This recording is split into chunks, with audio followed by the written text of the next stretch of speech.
bone. Sella turcica. So you can see how immersive it can be. Then you can go in with a student and say, okay, so here we are. Tell me what passes through this area here. Name it. Dr. Kisanga, can you please name it and what passes through it? So I can interact with the students that way. Let's say now I want to add in more information. We're done with this description. I want to add the arteries, the blood vessels to it. So I just come to my screen and there they are. Beautiful again. So I can turn my human being any direction that I want. Let's say now I want to look at it from below. I want to see the path of the carotid arteries. So I walk down, I bring it up, and I can look from below. Look at this, the common carotid artery is going up, dividing into external carotid. I can turn the device. I can go around myself if I don't around, and there is the internal carotid artery, and follow its path all the way into the cranial cavity. Now, I want to follow the path of that internal carotid artery further within the cranial cavity. What I do is just walk into it, and I will find it coming in from the foramina. Okay, now I want to talk about the circle of Willis.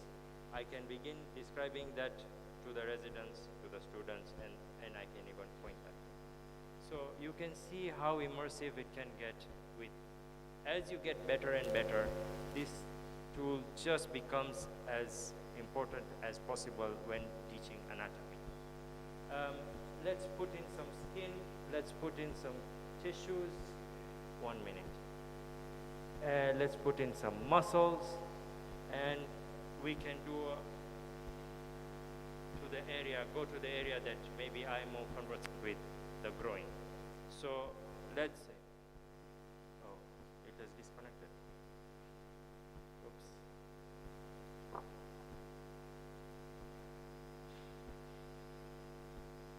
But at least to get an idea, I would have liked to even show you the surgery, because you can draw the incision, you can pull out tissues layer by layer. So the student is clear, very clear before the operation, before even you make the incision on the patient. Everyone is on the same page, rather than using a human being for the demo. Thank you very much.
And thank you, Professor Washington and Dr. Hassan for introducing me. And I also want to introduce myself. My name is Bao Zhentao, and I think I have two identity here. First of all, I am a general surgeon from China. I have 12 years experience of the laparoscopy surgery. And I work at the Nanjing Medical University affiliate hospital of Lianyungang. And Lianyungang city is my hometown. It's also seaside city, similar as Zanzibar. And the next I introduce my next identity is the captain of the China medical team. Yes, and China medical team is the program, the cooperation of China government and the Tanzania, Zanzibar. And every year we will send a China medical team to the Zanzibar and even in Tanzania. And we have 24 members work at Zanzibar, and 15 of us work at Nazmoja Hospital, and 9 of us work at Abdullah Muzey Hospital. And this is our 24 members. And the cooperation program from the 1964 till now it's over 60 years. And in the continued work year by year, we have established 8 medical centers in the Nazmoja Hospital and Abdullah Muzey Hospital, include the mini invasive surgery center, endoscopy center, and trauma orthopedic center, hernia treatment center, and etc.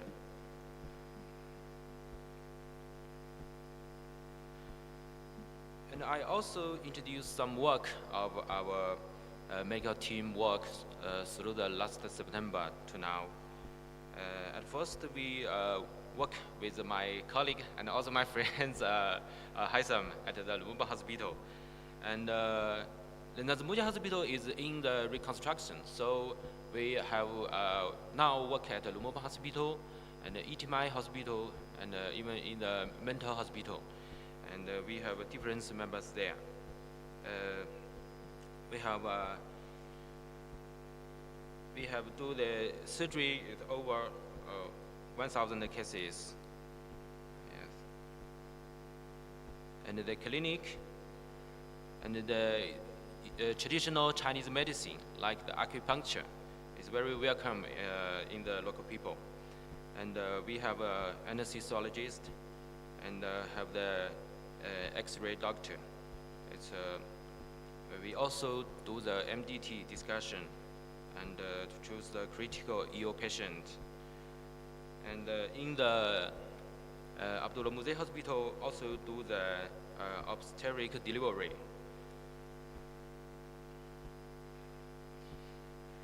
And also we cooperation with the doctors in the Lumumba Hospital. We do a lot of new clinic technologies. It's over 50. It's over 50. Just like the laparoscopy used in the gynecologist, and the treatment under the endoscopy, and also the laparoscopy in the general surgery, like gastrointestinal surgery, and a lot of in the ultrasound treatment of the urologist, and also in the oral maxillofacial. And we have some progress of the public welfare surgery week, like the have 2 smile campaign to the cliff lip for more than it's around 40 cases. And we also do the listening ENT surgery week. It's near 40 cases. And also do the surgery week of the children's snoozing disorder surgery. And also we progress some free clinic for the local people. Like even in the cooperation with Tanzania, the local doctor at the free clinic. From last September, we have do more than 20 free clinic for the local people, and serve more than 5,000 of the residents. And now let me introduce my work of the as a general surgery. I do the Da Vinci surgery no more than 2 years. I introduced this work as me do in China. We have in the surgery have yes a lot of evolution. At first, it's very primitive and brutal. It's very trauma, and the mortality and morbidity is very high at first. And then, as the 2 technology very core technology is aseptic technology and then the painless technology. This is the first revolution of the surgery. I think the second revolution of the surgery is minimal invasive surgery. This makes the patient after the surgery recover very fast. So we can call this ERAS technology. And the third evolution I think is coming. Is about the basic on the technology of AR, and just like Professor Viha has shown us is VR. And this is also this conference theme, so I choose this topic. In my hospital, we use the fourth generation Da Vinci system. I think it's very development to do the operation. At first, it had a lot of surgical instruments, include the monopolar, bipolar, and a lot of grasp and the ultrasound, like harmonic. It have a lot of advantages vs the laparoscopy surgery. The first of all is a very HD vision, glasses free 3 division. This it's more than 10 times optic magnification, and see the tissue very clearly, and has a real-time integrated intraoperative information display. The second is the Da Vinci systems have 7 degrees for free beyond the limits of the human hand, and it have a great dexterity than the human hand. I think the third advantage of the Da Vinci system is the institutive motion. It's very important for us to do the, when you play the VR game, you really want to do the as an institute motion. So it's a real-time eye-hand coordination and synchronization of the hand and the instrument, and it's directly scales hand movement. This is also very, very important, and it can feel the tremor. And the robot arms can bring the hands movement very accurately. So as a general surgery, I focus on the gastrointestinal. So I applied the Da Vinci surgery system in the colorectal surgery, like the total colectomy, left-right hemolectomy, and the low anterior resection, especially at the ultra-low anterior resection, have a lot of advantage vs the laparoscopy. As an expert consensus on robot surgery for gastric cancer, the emergency of the robotic surgery system has overcome limitations imposed by both the human operator and conventional instruments. In the colorectal surgery, use the Da Vinci system have the advantages like the flexible manipulation in conformed space facilities, especially in the vessel dissection, and also in the lymph node dissection, it's very clearly. And the mesenchymal plane dissection will less bleeding, and also it's very helpful for the patients. The oncologic radicality and the preservation of the sexual function will preserved very well. And also, it's very helpful. The doctor have a powerful imaging system with a 10 times optical magnification. Yes, this is my first 13 colorectal cases. I have do a little research of that. At first, we just like we learning every operation technology. At first, it will spend more time than the conventional. So we can see the operative time is over than the laparoscopy time.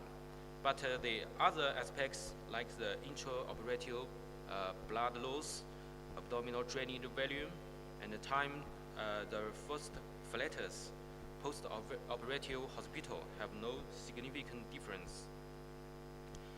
So, and the other research, I think it's, the research show more than 40 cases. It will bring a lot of advantages like the short hospital stay, improve the bowel recovery, short duration of the post-operative catheterization, and less incisional pain. So then I will introduce some of the positioning and the operating of the choker, how to place. In the right colon, you can place the choker on the abdomen like this. Yes.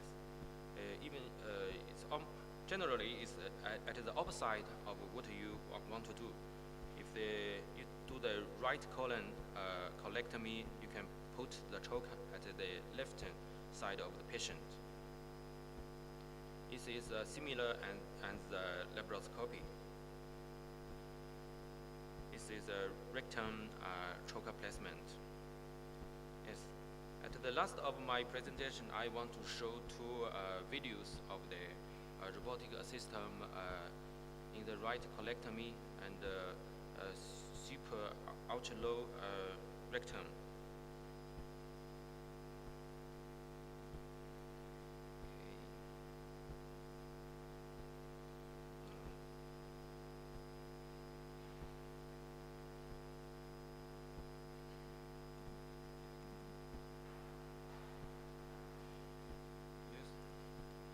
Yes, there's a lot of approaches into the right colectomy.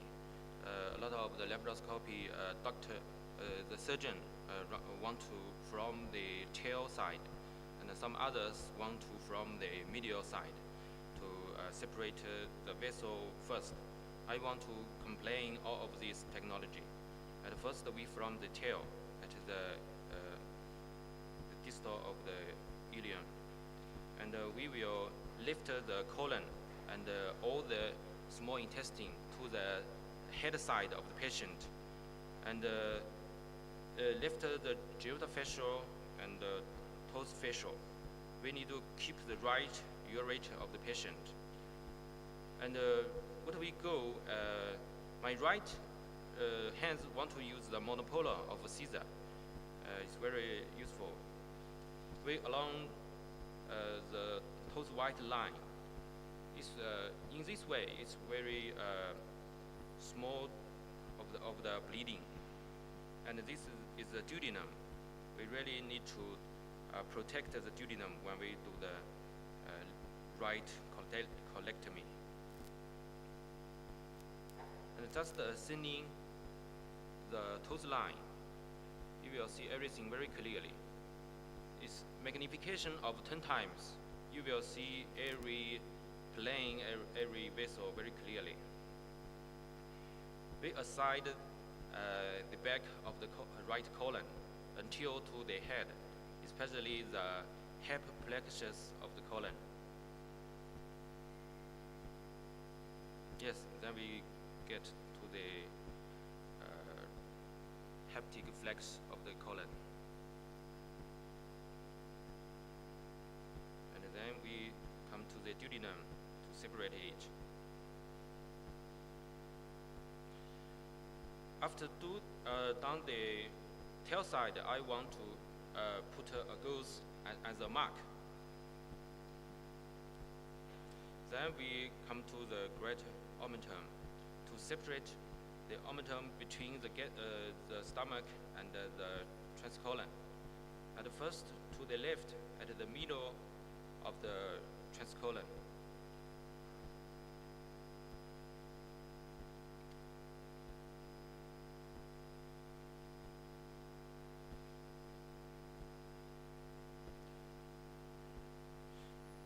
And then to the right of the transcolon. Yes, we now are separating the right great hepatic vein. It's between the gastro and the colon.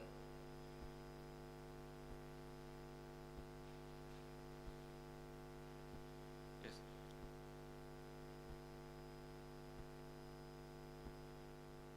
It's very important for the clean the lymph node of the right colectomy.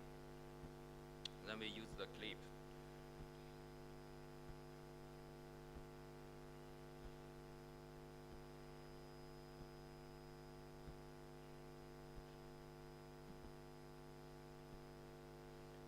Then we assign the gastro and the duodenum to the right of the transcolon, and to connect with what we have done.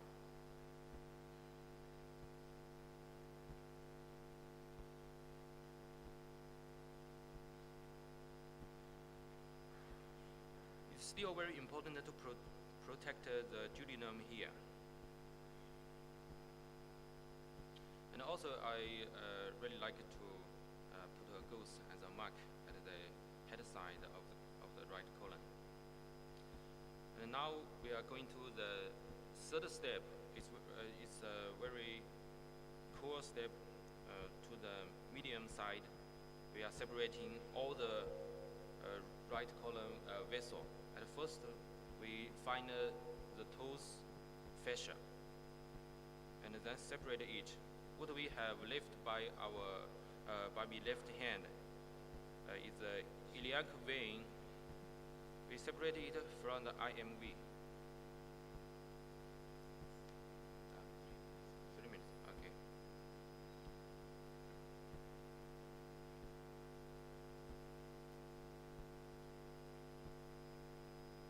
And then is the iliacotic artery. Then separate it.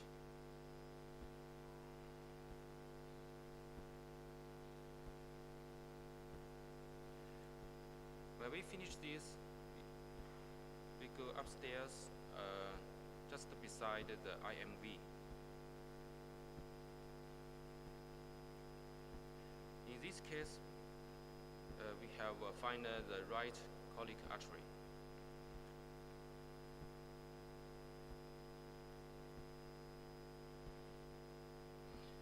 And then we separate it and clean all the lymph node.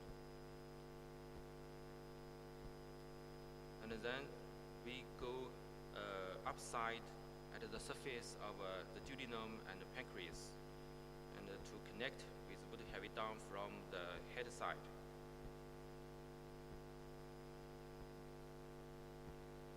And last, we need to separate this vessel of the gastrocolic trunk, and separate the right colic vein.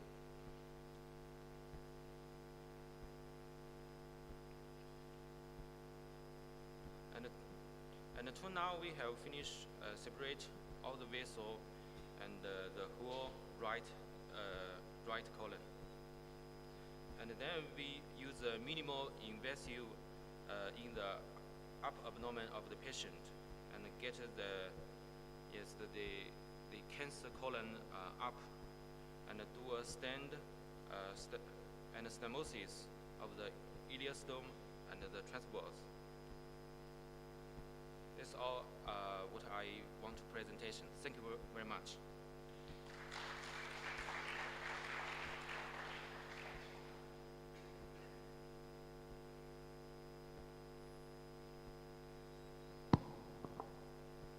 Can we give another round of applause to the representatives, please? Big one, please. They have kept time. Thank you very much, the presenters. I don't know whether I denied you more time, but you have kept time. So you have left up with plenty of time for discussion. But to start with, there is a rapid evolution in medicine. One of my colleagues in 1998 slept, they locked him in the library because the only place to learn was to go to to read from the library. The books were there. Now, you can read from your room using the V-Rooms. I talked to some of them when we were in Zimbabwe. They said you can buy your own, and your daughters could learn inside their room. But during those days, it was terrible. So I will welcome the audience for the questions or comments from what has been reported or presented so far. You can ask anyone of the presenters. Then we'll keep questions. You'll note them down, and then when time comes, you'll answer the questions. So please. Any question for the presenters?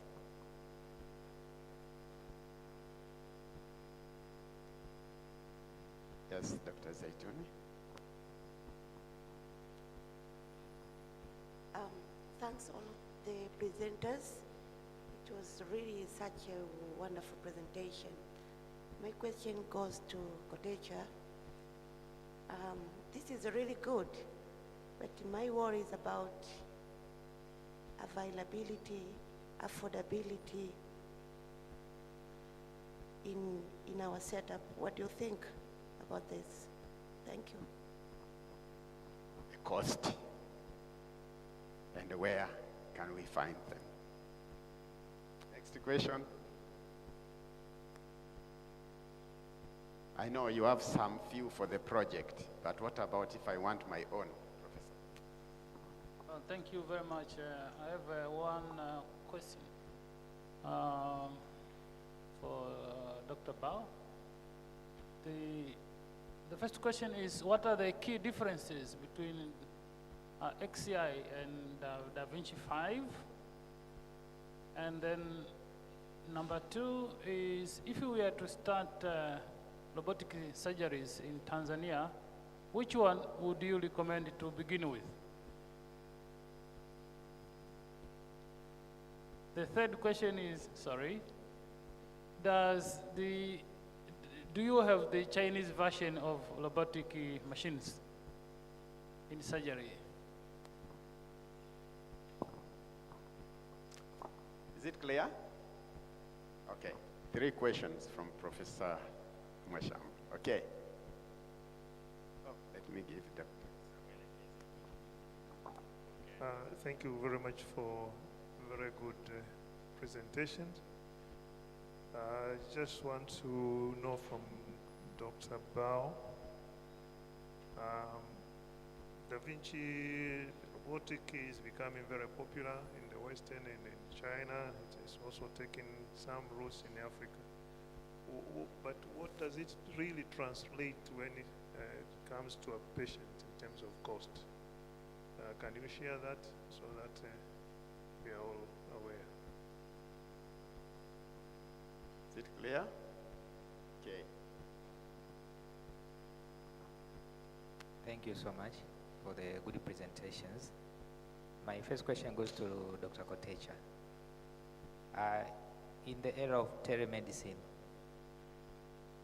can we utilize the virtual reality in performing surgeries, live surgeries, apart from teaching? And second goes to Captain Bao. I see now the world is changing very rapidly, the technology in surgery. And what's recommendation robotic surgeries? What's your recommendation?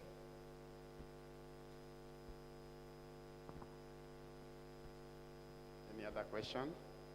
Yes.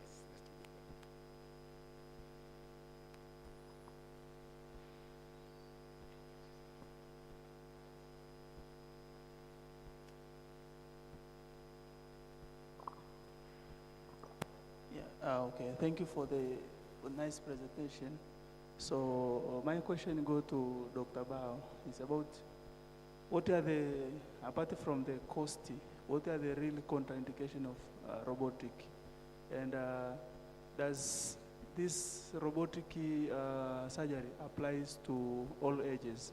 So we have the same, like the Da Vinci system is operating across all the ages, or we have each age category will have a different robotic system. Because currently we are using, mostly common is the Da Vinci system. So do we have any other system apart from the Da Vinci?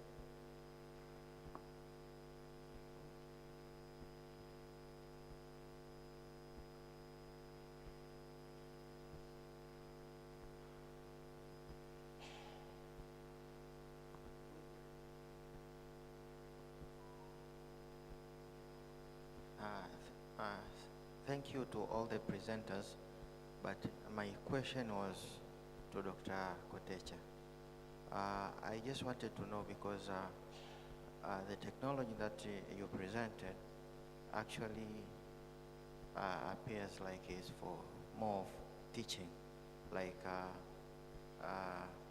I just wanted to know, can we use it in a real patient? Like, maybe, can it maybe in the future going to replace, like, if you do a CT scan, CT angio in a patient, you can construct a 3D and see the anatomy to that specific patient. Now, can this technology maybe in the future, or maybe can we do that to a real patient to see the anatomy to a specific patient? That is similar to the previous one. Is it only in education or in telemedicine, like in real patients?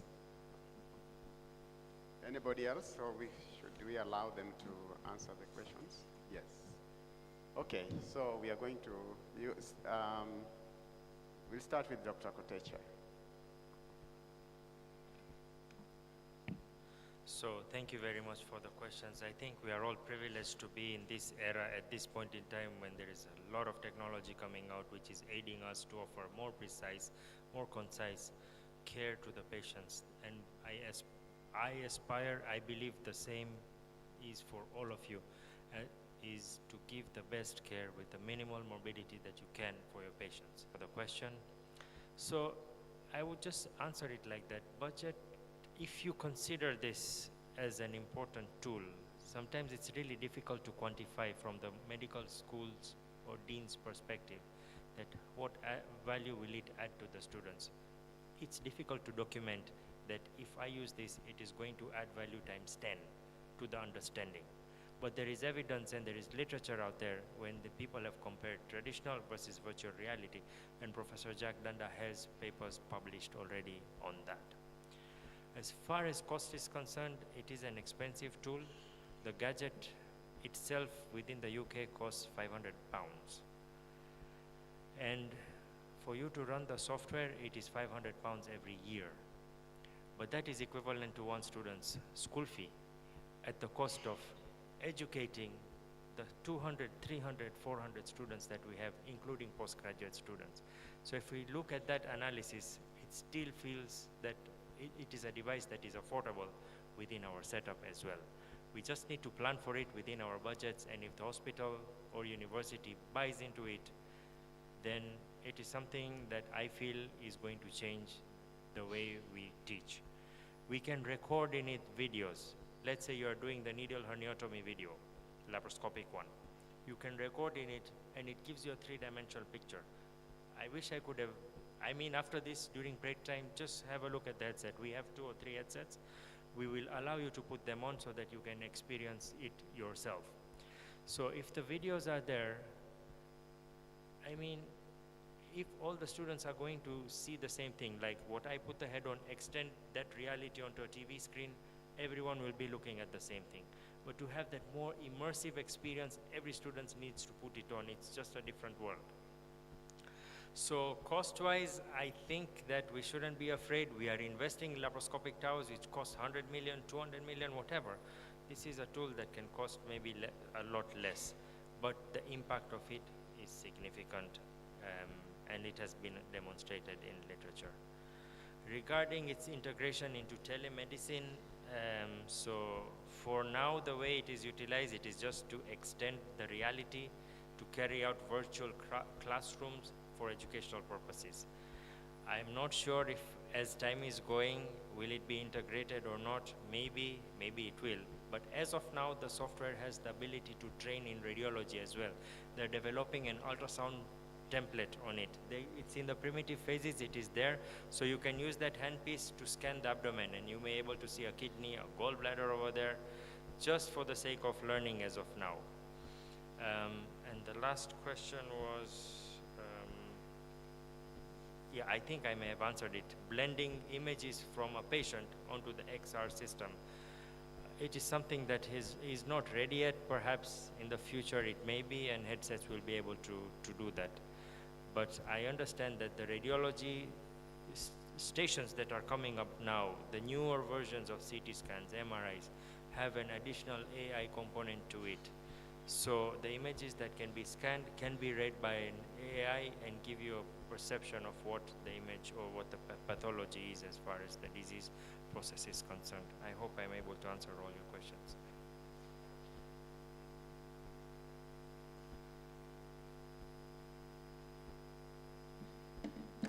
Okay, I'm trying to answer the question. Yes, thank you for your question. And I think the first question is what are the difference of the different vision generation of the Da Vinci system? And at the beginning, I used the XI Da Vinci system. So I didn't know other vision of the Da Vinci system, how they are the difference. But as I know the information from the Da Vinci company is that the last generation only have three arms, and the XI system have the harmonic ultrasound device is very useful, and also, as I have mentioned before, it is use the institutional vision. This is very important, very friendly for the trainer and for the surgeon to procedure the operation. And then the next question is the first training use which vision of the Da Vinci system. What I advise is always use the latest version of the new generation Da Vinci system. This will, in a long time, it may be cost less, and you will very fast to acquire a new system. And the third question is there any Chinese version of the robotic system? As I know, there are at least 3 companies in the research of the robotic system, and 1 or 2 companies is in the clinical research, and especially in Beijing and Shanghai, a lot of the hospital is already in the clinical research. I think maybe in the very soon future we'll have see the Chinese version Da Vinci. And another question is about the cost for the patient of the Da Vinci system. I think in some of the country like American or Canada, there are no difference of the cost for the patient use the Da Vinci or laparoscopy. There are no difference. It's just the instrument. But thing is difference in China. In some of the country like Shanghai and Zhejiang, is Da Vinci system operation is in the insurance of the government, and patient can cost less. And as in my hospital, this now maybe in the future we are in the insurance, but we also have the program to let the patient cost less fee of the use this system. And I think another question is the different instrument of the Da Vinci system, BS laparoscopy system. I think this is a very different instrument. Just in my video of the operation has shown that when I do the conventional laparoscopy operation, I can't just use a monopolar of the scissors to do the totally of the right colectomy. But in the Da Vinci system, the monopolar scissor is very useful. You can use it, no use the harmonic. And I think that's the difference. Thank you very much.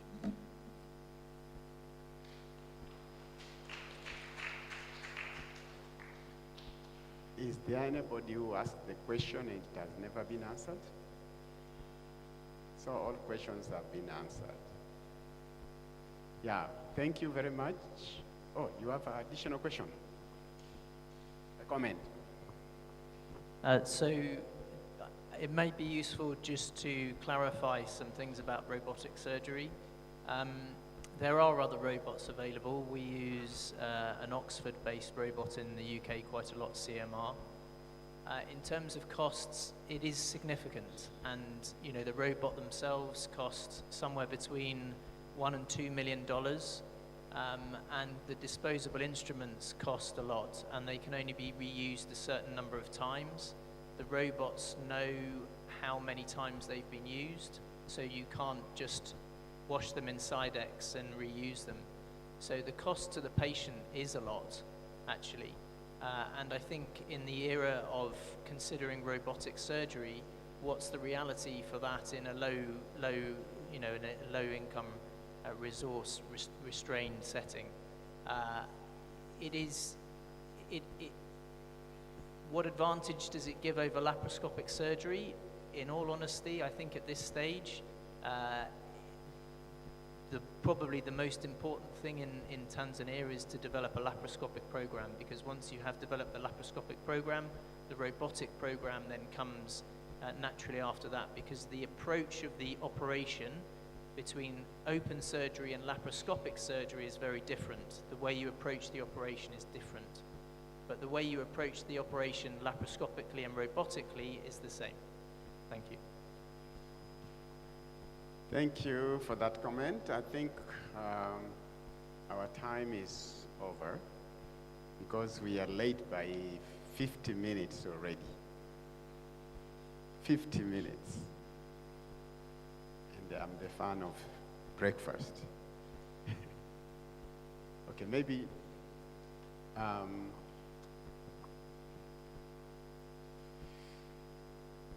we should just leave it there. We can talk with them during tea time. Pardon?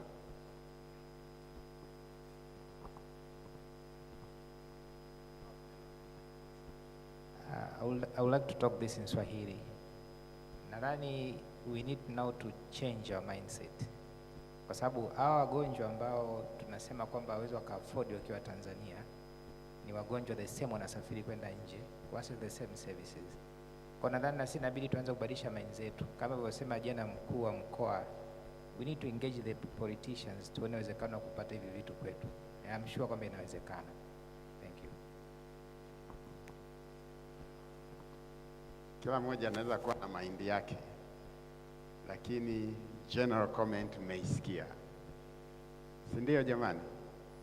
Yeah.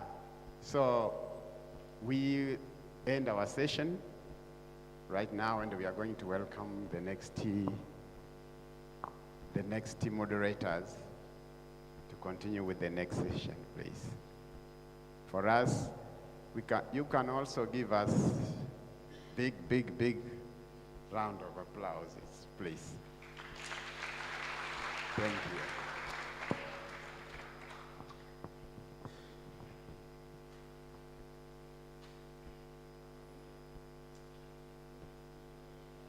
Going to be Professor Masumbuko, please,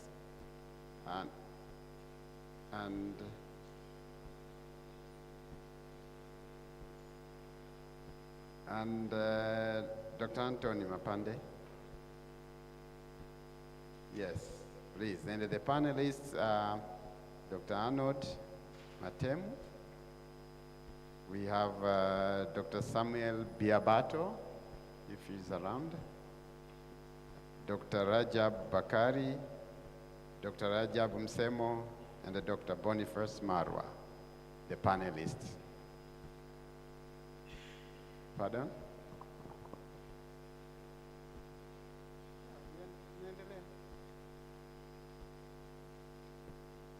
nataka tumalize twende majumbani.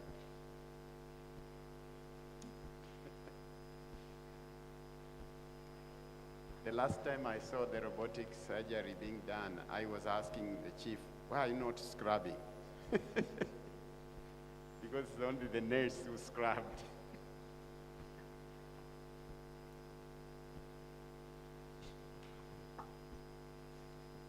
Do we have all the panelists, please? Dr. Arnold? Oh, you're there, thank you. Samuel Biabato? Not around. Dr. Rajab? Rajab is there? Rajab Bakari? Yes. And Rajab Msemo? Around. And Dr. Boniface Marwa. Boniface Marwa is around as well. Okay, thank you. Okay, good morning, everybody. So the names of the panelists have been mentioned by my senior colleague. For the interest of time, we will give presenters, each one of you 10 minutes. And if you can do less than that, it will be better. So we will start with Dr. Martem.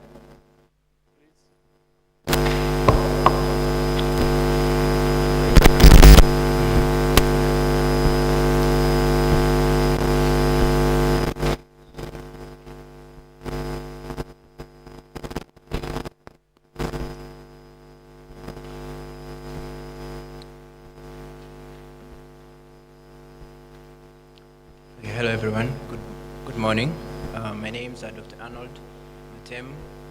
I'm an MEd General Surgery resident at Muhimbili University of Health and Allied Science. I'm here today to present on behalf of my supervisors, Prof. Larry Akoko and Dr. Amini, our study on bridging awareness gap, the impact of structured patient education on prosthetic rehabilitation engagement in Tanzania. So in this study, it explored more whether providing standardized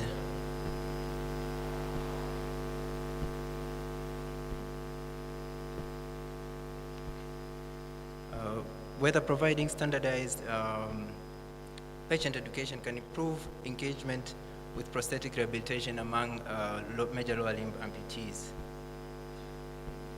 So major lower limb amputation is a life-changing procedure and comes with significant disability, loss of independence, and reduced quality of life. Prosthetic rehabilitation has provided and offered opportunity for patients, for these patients to restore back their mobility, quality of life, and independency. However, prosthetic uptake in most high-income countries is expected to be high, about 60 to 80%, whereas in our low and middle income countries like ours, Tanzania, it is very low, about 5 to 15%. And one among the potential modifiable barriers that has been shown is limited awareness. There comes a question, can standardized structured patient education improve rehabilitation engagement? So our study is a quasi-experimental study design with historical control group. The settings were Muhimbili National Hospital and MOI, Muhimbili Orthopedic Institute. We had a sample size of 96 participants, grouped them into two groups. One was the historical control group, which were 50 participants from the retrospective review of the historical electronic records. So these are the patients who had normal daily standard care that were given daily. And the interventional group was 46 participants, and these are the ones who were prospectively given standardized structured information that was delivered by trained personnel with a uniform script that elaborated on patient concerning service availability, our access pathways, benefits, expected timelinings, and common challenges. So we had two outcomes. The primary outcome were the prosthetic outcome uptake within 6 months post-amputation, and the secondary outcomes were the prosthetic consultation attendancy, time to prosthetic uptake, but also the reported barriers of the uptake. Statistical analysis was done via chi-square for categorical variable and Kaplan-Meier for time to uptake. Significance was 0.05. So baseline characteristic, most of these 96 participants, most of them were employed. 2/3 of them were male. Most of them were more than 50 years of age. And the most underwent procedure was above knee amputation, major causes being the vascular causes. These include peripheral vascular diseases and DM. Overall, the basic characteristics were comparable between the two groups, the control groups and the intervention group. This brings us to the findings, where consultation attendance showed to increase significantly from 30% to 87% after structured education being provided, and it was statistically significant. This corresponds to other studies which showed that, or reported and say that providing education to these patients can improve engagement, prosthetic engagement. However, prosthetic uptake, in spite doubling from 12 to 26 in those who received structured education, this was still statistically not significant. Why?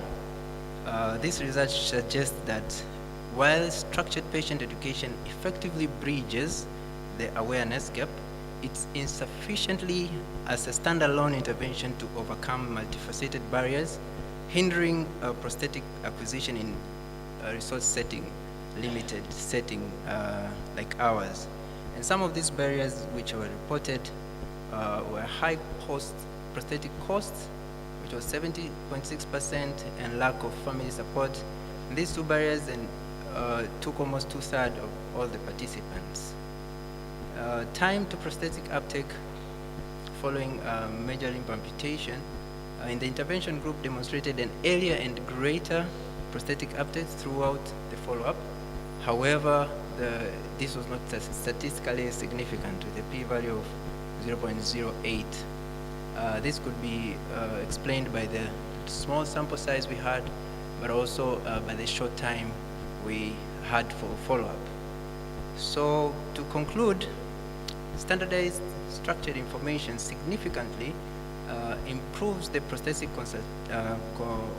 consultation attendancy, but however is insufficient as a standalone intervention to overcome systemic barriers limiting the prosthetic uptake. So we recommend incorporating structured prosthetic consultation into routine discharging plans, expanding our prosthetic funding schemes to improve affordability and access, as we are now talking about universal health coverage. I think this is something which we can consider to involve in our insurances, and establishing a multidisciplinary post-amputation support programs for comprehensive rehabilitation. And we also recommend a larger multi-centered studies with extended follow-up periods so that we can see the effectiveness of these intervention and enhance, get the generalizability. What is our take-home message? So patient education is one among the low-cost intervention to improve rehabilitation engagement. But however, meaningful increases in prosthetic uptake requires financial and systemic support. So it's not one thing. But this study can help us to improve what we always do daily for patients who we are amputating as residents, as specialists in everyday activity. We can still improve and increase the uptake and consultation for our patients. Thank you. I would like to acknowledge lastly my supervisors, Prof. Laria Koko, Dr. Mini, the institutions that have made this work possible, but also without forgetting the study participants who were willing to participate and made this research possible. Thank you very much. Okay, thank you, Dr. Matem, for one very good presentation, and number two for keeping the time that we they provided. So the second presenter will be Dr. Samuel Biabato, my colleague and classmate, for those who don't. Okay, I'm told he is not available for now. So the next one will be Rajabu Bakali. Daktari, you are welcome. You also have 10 minutes.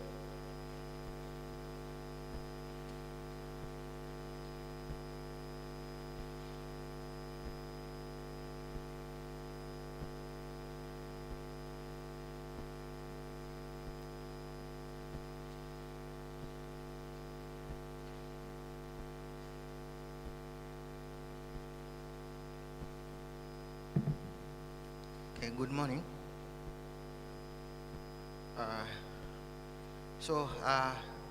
This morning I'm going to present one of the case report that was managed in our setting.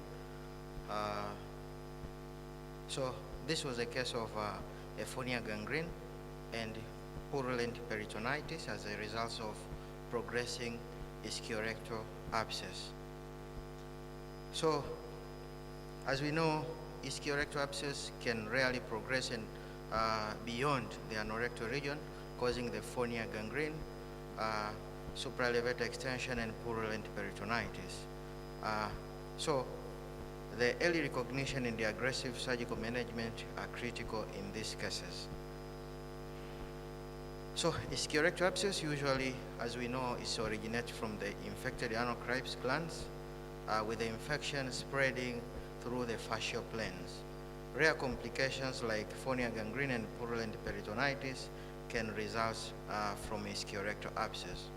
Delayed diagnosis is associated with high morbidity and mortality.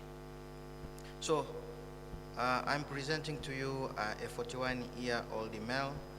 This was a patient who had recurrent perianal abscess that presented with painful scrotal swelling during this time that was associated with foul-smelling discharge, fever, abdominal distension, bilious vomiting, and abdominal pain. So on examination, this patient had aphonia gangrene on examination of the scrotum, and also he had a lefty ischiorectal abscess. And on abdominal examination, there were features of peritonitis. So this was one of the image that was taken. This was before operation, actually. This patient, you can see there was an abscess that was incised, and also there was a aphonia gangrene from the scrotum. And also you can clearly visualize that the testes were also exposed in this scenario. So this patient was having sepsis, so the CRP was high, with a WBC also high. The patient had anemia, and also the albumin was low. So this a scrotal ultrasound was done even before, and it was having subcutaneous emphysema. Abdominal X-ray showed multiple air fluid levels, and also culture grew Staphylococcus aureus. So what was done? Debridement of the aphonia gangrene was done. So this was a multidisciplinary approach to this patient. So urology team was involved, the general surgery team, and also later on plastic surgery team was involved. So the drainage of ischiorectal abscess was also done, and exploratory laparotomy was done. So, and during the laparotomy, colostomy was also created. So the intraoperative finding also during the laparotomy revealed the retroperitoneal extension and the purulent peritonitis. And this here were some of the image that we are showing the past. This was after laparotomy. So there was purulent peritonitis, as you can see. And now for the sake of the wounds down there, colostomy was also placed. So the postoperative outcome, so this patient was kept on antibiotics according to the sensitivity that was after the culture. So the sepsis resolved and the patient recovered successful after being in our ward for some time, and later on this patient was taken over by the plastic surgeon team for reconstruction later on. So why am I raising this case? That fonia gangrene commonly arises from the colorectal infections, and this case is unusual because extensive spread from the ischiorectal abscess to the retroperitoneum and peritoneal cavity, and prompt source control is always essential. So this was the patient who was having a recurrent ischiorectal abscess. Possibly it was inadequately drained in the past. That later on resulted to this complication we are seeing in this patient. So I can conclude that this was a surgical emergence. So fonia gangrene usually is a surgical emergence, especially with this purulent peritonitis. So, and we as clinicians should consider intra-abdominal extension when the abdominal symptoms and signs coexist, and the role of multidisciplinary management usually improve the outcome in this patient. Thank you.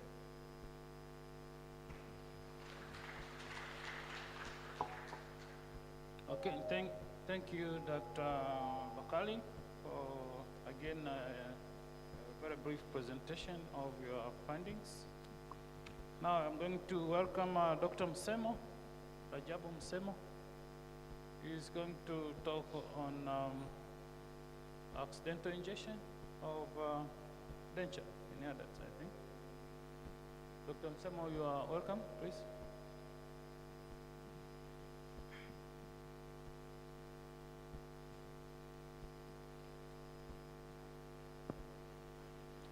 Thank you. Good morning, everyone. My name is Dr. Msemo, surgical resident from Muhimbili University of Health and Allied Science. It is my pleasure today to present to you one of the interesting cases that happened in our facility. This was accidental denture ingestion in adult male patient that was managed by surgical intervention.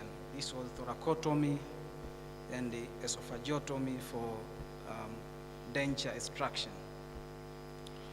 I would like to acknowledge all those who participated in one way or another in management of this case.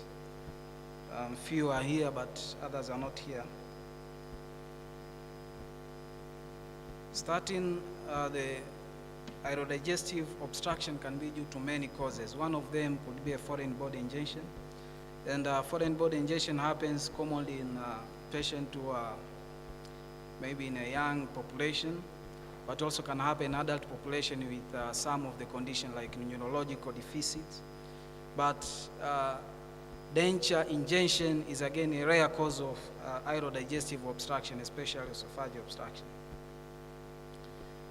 And whenever you have denture ingestion, the commonest part of the aerodigestive system affected, usually the esophagus, because of the anatomy of the esophagus, especially in the areas where we have constrictions.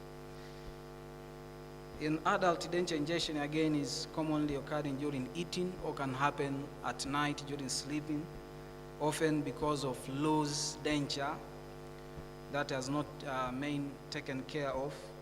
And it's sometimes related with age, and oral sensation are major predisposing factors. So we are presenting a 62-year-old male who presented to our facility with sudden onset of severe dysphagia and choking episodes immediately following ingestion of foreign body accidentally during meal. And the patient had type 2 diabetes mellitus on medications. On assessment, we found unremarkable neurological status And the oral evaluation revealed missing partial dentures, number 32 and 33. So the imaging showed, we started with X-ray, which showed highly defined radiological opaque foreign body, as you can see in the image, that was impacted within the mid part of the mediastinum, and also other imaging were done after this, which included CT scan with oral and IV contrast, which showed severe narrowing in the mid part of the esophagus, but also we had evidence of the tracheoesophageal fistula from the oral contrast leaking to the airway, mainly the left bronchi. But also endoscopy was done. Initially, endoscopy was done by ENT team by using the rigid endoscope, and it showed an obstructed esophagus with a foreign body in situ, that was a denture. The trial to remove the denture was unsuccessful, and again the patient was scheduled for endoscopy, the flexible endoscopy by a surgical team. Again, during the flexible endoscopy, the trial to remove the denture was also uneventful. After all this attempt of endoscopic denture extraction failed, then the option was to go for surgical surgical extraction of the denture, which was achieved via thoracotomy, right posterolateral thoracotomy, and the esophagus was identified, and we were able to do esophagotomy and the removal of the denture. The denture was located in the esophagus and had partially eroded the left bronchi, creating bronchoesophageal fistula. So we were able to successfully remove the denture, as you can see in the image. This was the denture that was removed, and the surgery was successful with an eventful postoperative recovery. And this was the clinical progression. The patient was seen after being admitted at Muhimbili National Hospital, initially by ENT team, but after a trial of the rigid endoscopy and removal of the denture failed, then again was clinically evaluated more. The CT scan of the chest was done, and another endoscopy was also done by flexible endoscopy, and a trial to remove the denture also failed. And the other option was, after discussion with the multidisciplinary team, the option was to go for thoracotomy and denture extraction, which happened in the second week. Following the surgery, the patient was admitted for 1 week postoperative with an eventful recovery, and the NGT was inserted intraoperative. The patient was discharged with the NGT in situ and was feeding via the NGT. And after 2 weeks post-operative, the patient, we saw the patient in the clinic, and the assessment, the barrier, we used the gastrography assessment to assess the patency of the esophagus. And after making sure that the airway esophageal fistula has healed, we had to remove the NGT, and the patient resumed in the daily activities and was feeding normally. So going back to literature, cases of swallowed dentures have been reported, and the management is not very different from other foreign body ingestion, where we have main 3 options of management. Either we have conservative observation when the foreign body itself is smooth and it is more located in the distal esophagus. We have to do expectant tracking for the next 24 to 72 hours, making sure that the foreign body has moved to the distal part of the gastroesophageal, the gastrointestinal tract, and it can pass spontaneously in the stool. But again, we have another way of management when it is it has not met indication for conservative observation, that is endoscopic removal of the foreign body, where this is commonly for symptomatic cases, and those cases is esophageal foreign bodies which are sharp. And in this case, we need to have urgent endoscopy with extraction of the foreign body within the first 6 to 24 hours. But also, if the endoscopic intervention fails to remove the foreign body, the next plan of management is a surgical extraction, as in our case, where we had to go in for thoracotomy and remove the stone via the esophagotomy incision, removal of the denture. So the take-home message from this case, we have high-risk hypotheses that we should be aware of, especially those taking care of dentures, creating dentures, artificial dentures to patients. Whenever we suspect the denture is loosening, we need to take a precaution before the patient swallows the denture. But also, if you have a denture that is metallic with sharp endings, and the patient reports swallowing of that denture, now this becomes more hazardous, and commonly will require more aggressive intervention compared to when there is a smooth object, that, like in our case.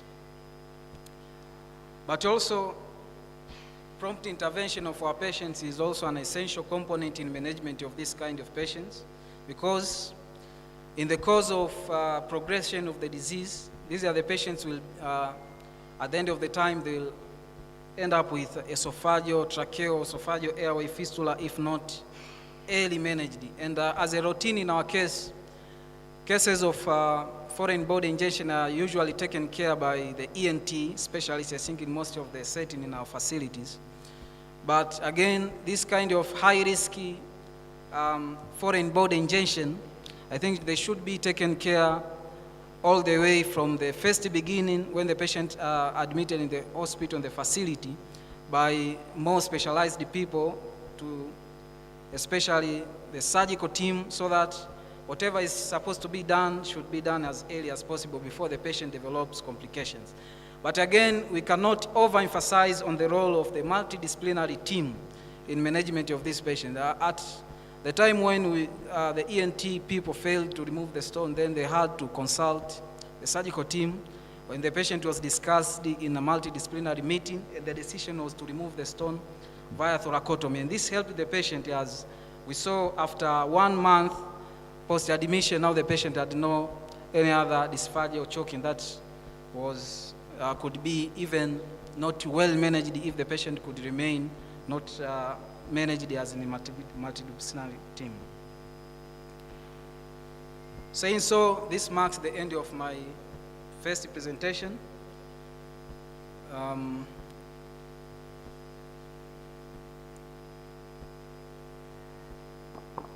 Okay, thank you, Dr. Semo, for your presentation. Now, the next presenter is Dr. Boniface Malwa, who is going to present on cystic parathyroid adenoma with the hyperparathyroidism. Is it the same? Yes, I think I will proceed with the presentation. Dr. Boniface is not around, but I was one of the team that prepared the case, so I think we'll proceed with the case, but we'll reserve the question to the end of presentation if we'll be able to share with Dr. Boniface, with the corresponding author in this case. So once again, it is my pleasure to present another interesting case of cystic parathyroid adenoma with primary hyperparathyroidism that was mimicking multiple myeloma. The case was again managed in our facility. I could also acknowledge presence of co-authors. Dr. Amin is around, and the rest of co-authors who are not around for their highly contribution to the case. So the key clinical message from this case, the severe osteolytic bone lesions could be due to many causes. One of the causes that is, again, not very common could be due to primary hyperparathyroidism.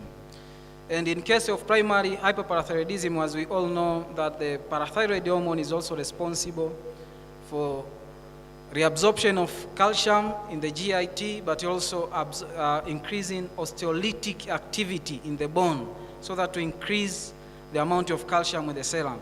So whenever we have optimal level of calcium of parathyroid hormone, we do not expect to have osteolytic bone lesion, but whenever it is excess, it is produced in excess, such as in case with parathyroid adenoma, these are the patients that will present with osteolytic lesion in the bones.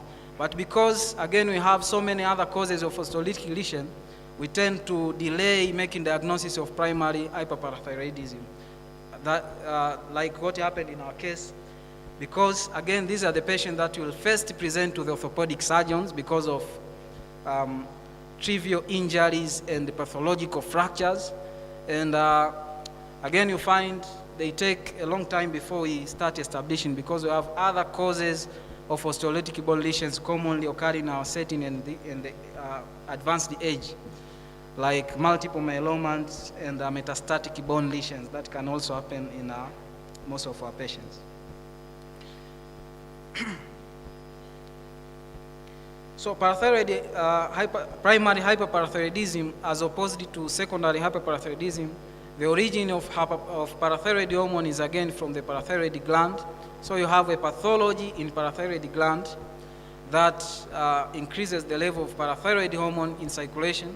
That again causes exaggeration of parathyroid activity in our bodies. Resorption of the bone increases, but also you have increased the calcium content in the circulation, which can also be toxic. But as far as resorption of bones is concerned, these are the patients presenting with bone fractures, fragility bone fractures, and pathological fractures.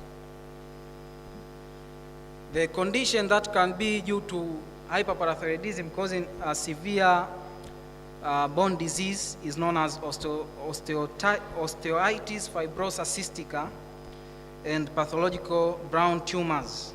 But nowadays, the condition is very rare because we again screen very early our patients. If you are suspecting hyperparathyroidism, especially mostly in Western countries where these are the common conditions happening there.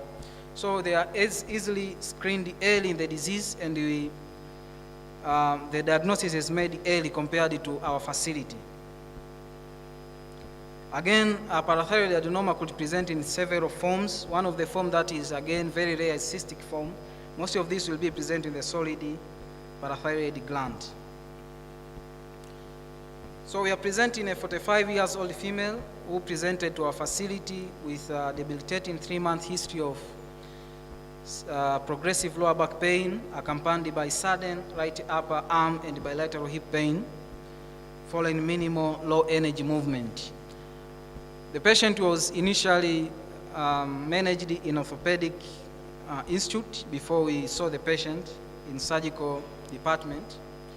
And after evaluating for other provisional diagnoses that we are thinking of, like multiple myeloma and metastatic bone disease, the bone biopsy was taken, but also other investigations were done to rule out multiple myeloma, including the urine for Benz-Jones protein, and were all negative. Now the patient was again more evaluated to assess for other diagnoses that could also lead to the same clinical presentation. Imaging were done, included the x-rays of the pelvis. As you can see, we have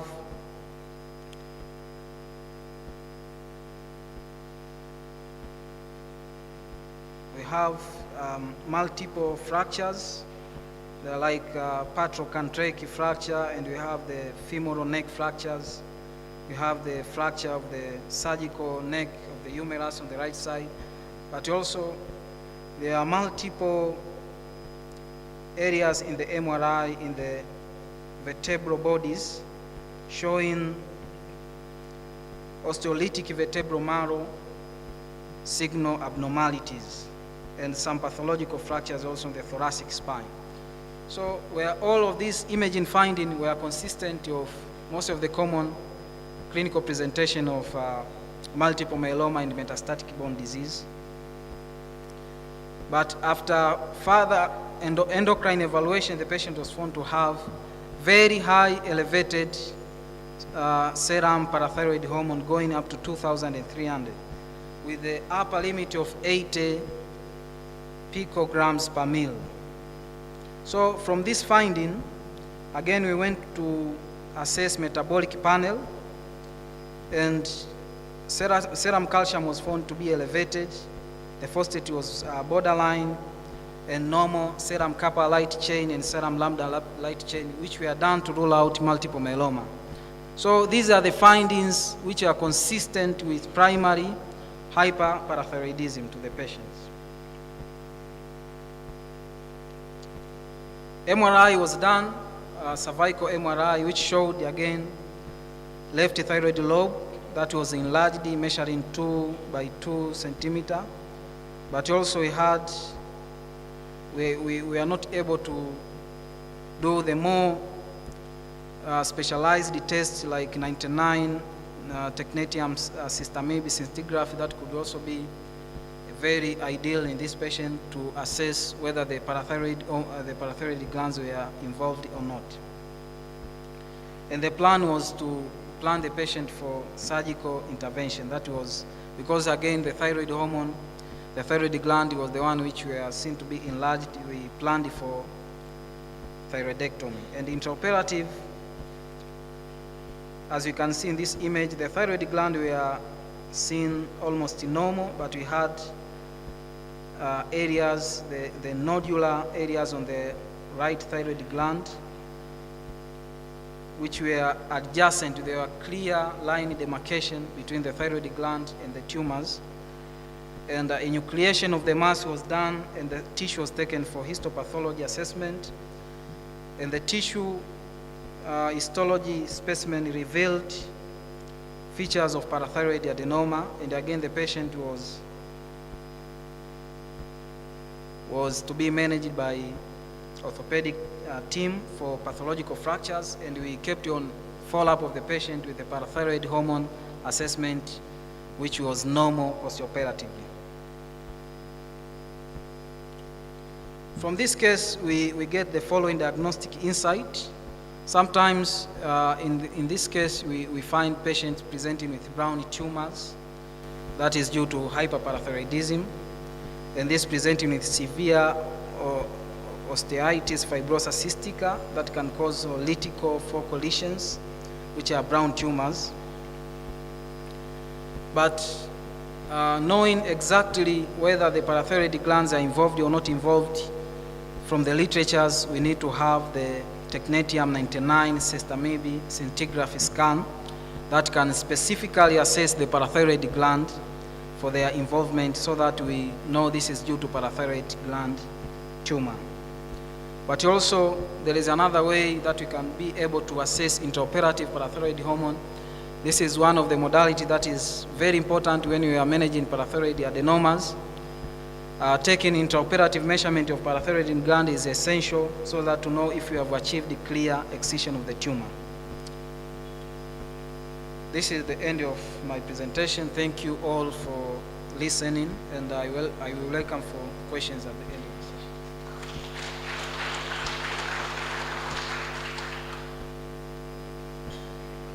session. Okay, thank you, Dr. Msemo, for presenting the two abstracts from MNH. Now it is time for Q&A, as he collectively said. So if you have any question or comment on the cases that have been presented and the papers that have been presented here, you are welcome.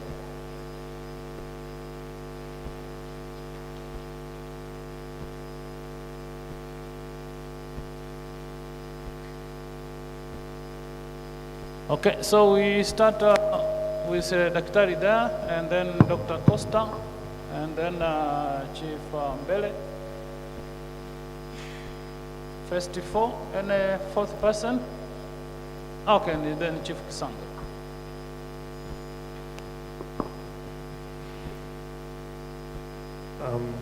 Once again, these were very good presentations. I'd like to just ask a small question to Dr. Bakari regarding the Fournier's gangrene and the ischiorectal associated with peritonitis. What was the immune system of the status of this patient?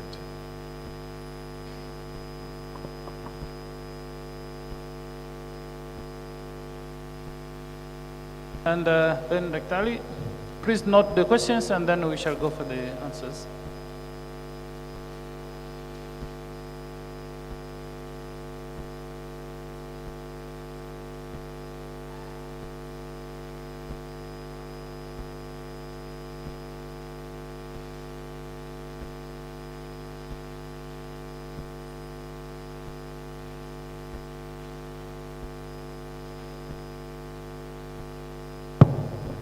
So, for the first presenter, so did you consider the causes for amputation? That's number one. And why did you, I was asking, did you consider the causes for amputation on your study? And another question is on the, why did you consider only unilateral amputation? And so the issue of the duration, how did you assess for the uptake? So you say the patient has good uptake. And for the one who present on the Fournier gangrene, so I need to know, so how many times you go in for the debridement? And did you consider other management like the negative pressure dressing, hyperbaric oxygen therapy? And another issue is on the, because it was an extensive case, so the issue of coverage for the wound, how did you do that?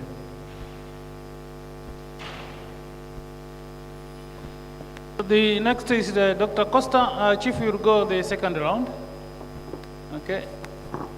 Thank you. My question goes to the presenter who presented the case report on the Fournier's gangrene. What is your recommendation on the use of pelvic MRI, especially in diagnosing this patient with recurrent ischiorectal abscess, which was actually not done in the case of your patient? Okay, thank you.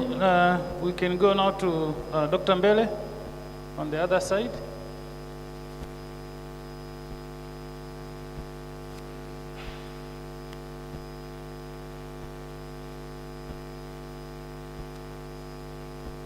Chief Mbele, please, can you stand so that you are seen?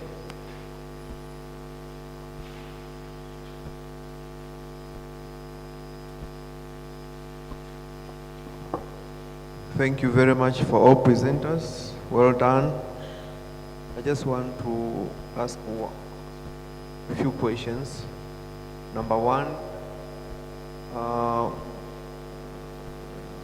the case of Fournier gangrene. Was this patient having any kind of comorbidity?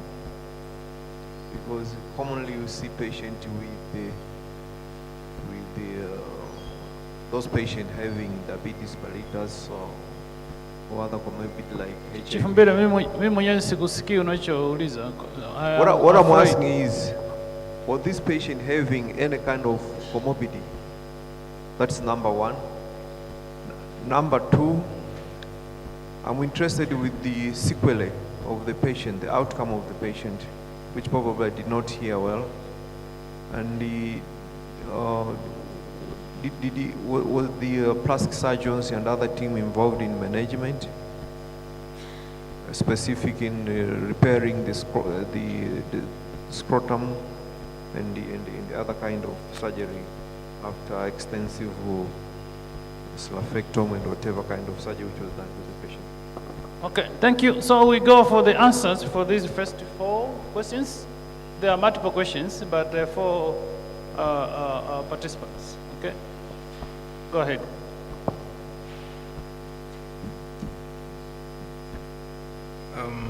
Thank you. For the question asked, did I consider, because some of the questions I didn't get them clearly, I'll repeat them in case I didn't get it correctly.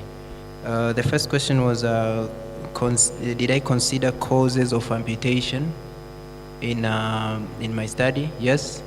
The causes of amputation were considered, and they were evaluated, and between the two groups, there was no any statistical significance in difference.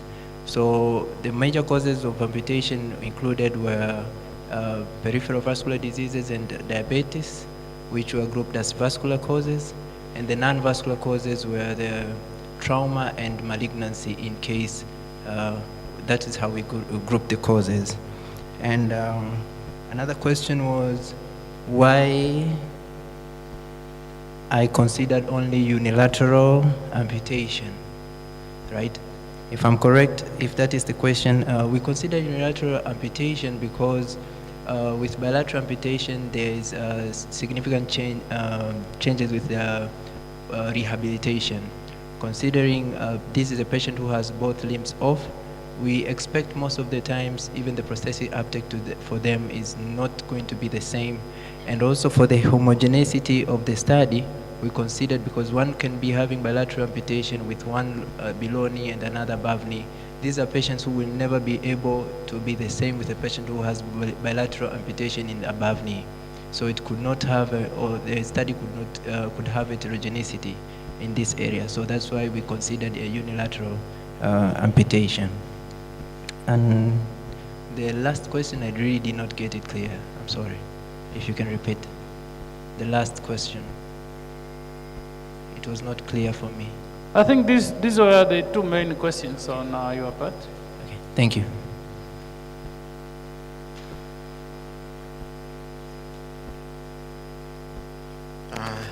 Thank you for the questions. And the first question was whether we know the serostatus of this patient. So actually this patient was seronegative and was tested. I think you can answer together with the comorbid question. Yes, from, yes. Chief And also this patient had no comorbidity. The most that we were expecting here was diabetes mellitus. That was negative for this patient. And also this patient had any history of pelvic trauma. These were among the risks that we were suspecting.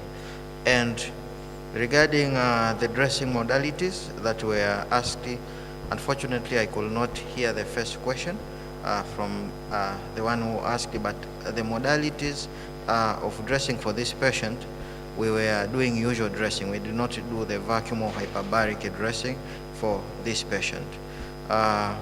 The good thing is we did diverting colostomy and the dressing was continuing in the ward. This patient, remember, had hypoalbuminemia, and this patient was also having anemia. So the first surgery was done as an emergency, and this patient required stabilization because also was having sepsis. So later on, this patient was, after the stabilization, the patient was taken over by the plastic surgeon for reconstruction, followed by the colostomy closure. So this shows that the multidisciplinary teams were involved. Thank you. What about the role of MRI in considering that this patient might be having something in the pelvis, in the perineal area that would cause recurrence? Did you consider using an MRI? I think that was the question from Dr. Costa. Okay. So for this patient, MRI was not done initially, but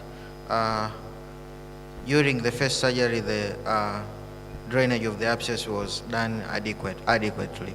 So, and during the follow-up, this patient had no any features of recurrence. Unfortunately, we did not do MRI for follow-up.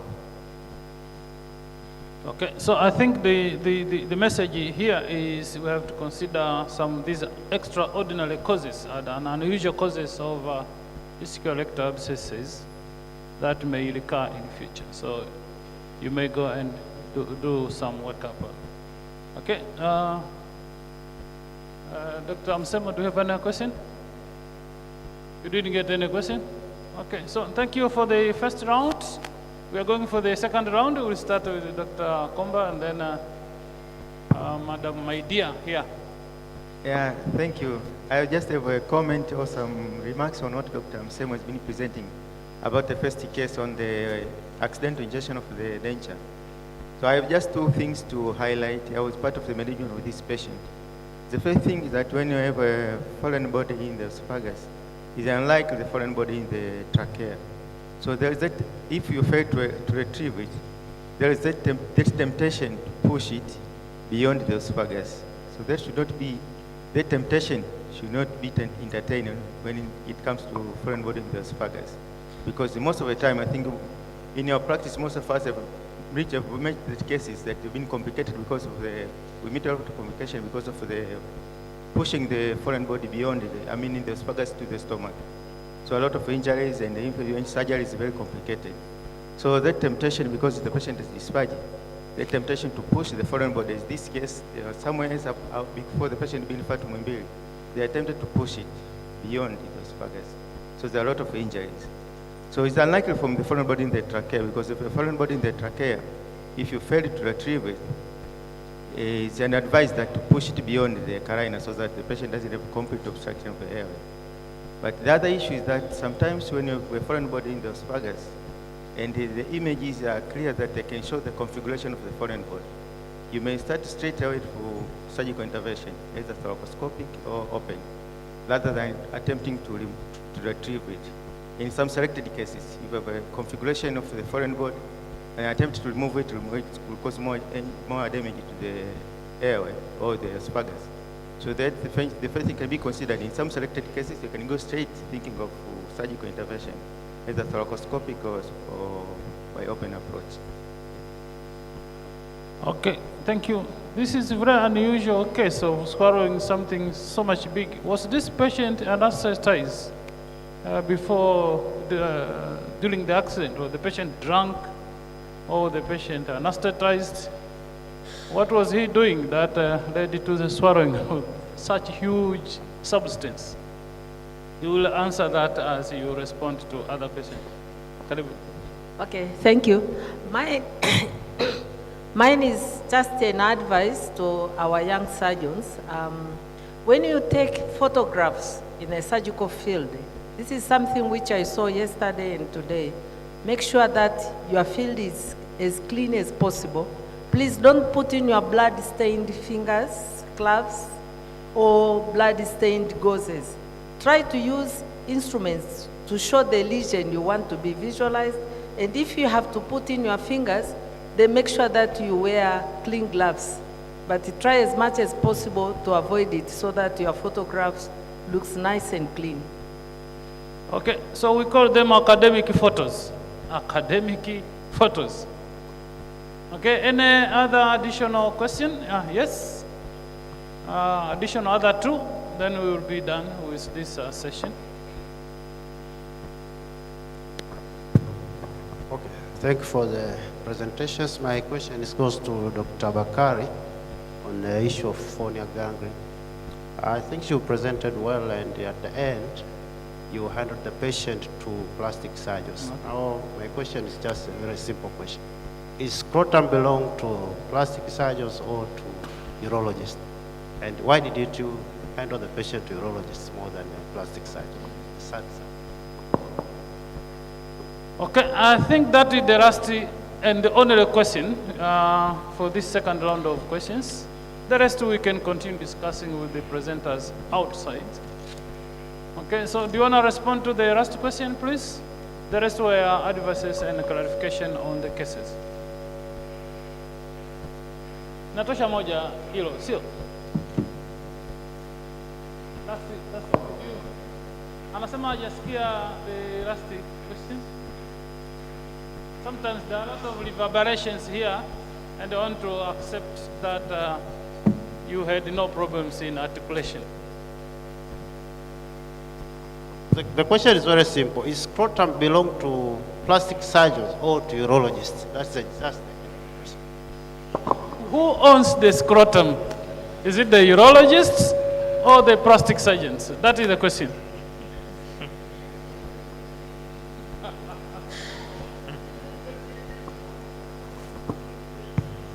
Yeah, thank you for the question. So, after urology and surgery team did justice to this patient, what remained was to do a scrotal reconstruction. And in our facility, usually... Let us continue discussing over tea. The pathological scrotum, maybe. Who wants the pathological scrotum? Let us be friends. Let us work with each other. I would say let's help our patients together. So whenever we have events like this one, big ones, collections of people, we do have sponsors who facilitate the occurrence of this meeting. So we have big sponsors and we will allow them to do some presentations. We have two, one from Kusum Healthcare and another one is Paragon Healthcare. The presenters, may you please come to the podium.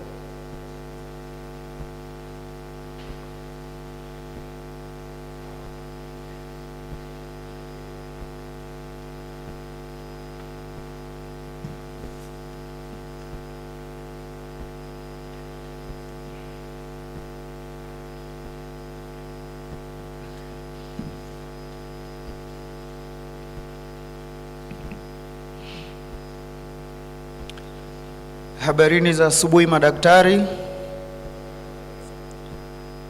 Kwa majina naitwa Abdulaziz Salim Tesha, nikiwa kama mwakilishi na mfanya operation scheme.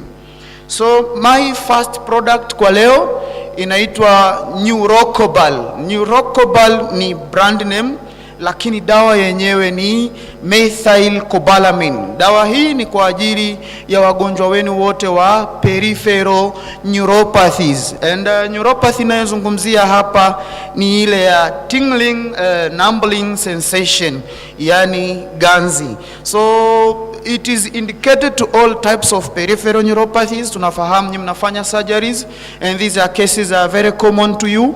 Tumewaletea dawa hii, ni vitamin B12 with the highest strength.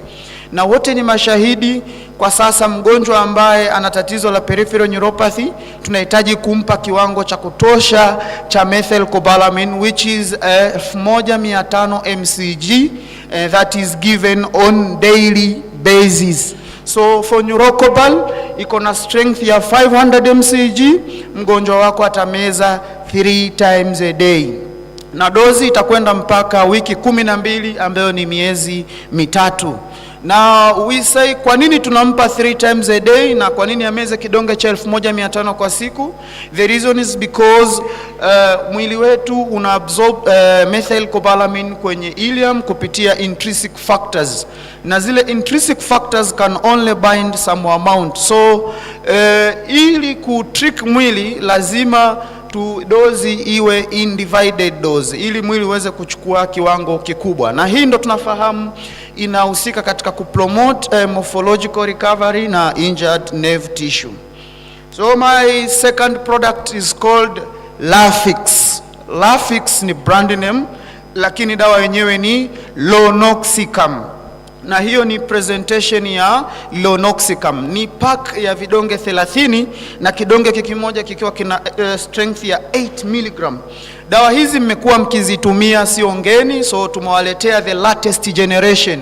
Ni member wa Oxicam class, mmekuwa mkitumia Meloxicam, Tenoxicam, Piroxicam. So huyu tumeongezea ni latest generation, na tunasema kadri siku zinavyozidi kwenda tunaona utaalamu wa teknolojia unavyokuja, wanasayansi wanaumiza akili kuleta dawa ambazo zitatatua matatizo na zitapunguza changamoto kwa wagonjwa. We know the unwanted side effect with the use of this NSAID.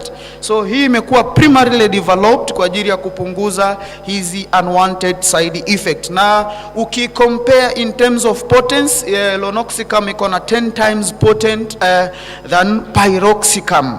So dawa hii in steps ladder pain management tunaitumia kwenye moderate to severe pain. Inaweza kutumika peke yake or along with other class za opioid na NSAIDs. Imekuwa well tolerated kwa mgonjwa na effective kwenye matumizi ya chronic pain management kama rheumatoid arthritis, osteoarthritis na chronic low back pain. Na iko na one of its unique feature kwa wagonjwa osteoarthritis ni kwamba ina uwezo wa kupenetrate perivascular interstitial spaces kupika paka kwenye synovial fluid. So inakuwa most preferable choice kwa wagonjwa wa osteoarthritis.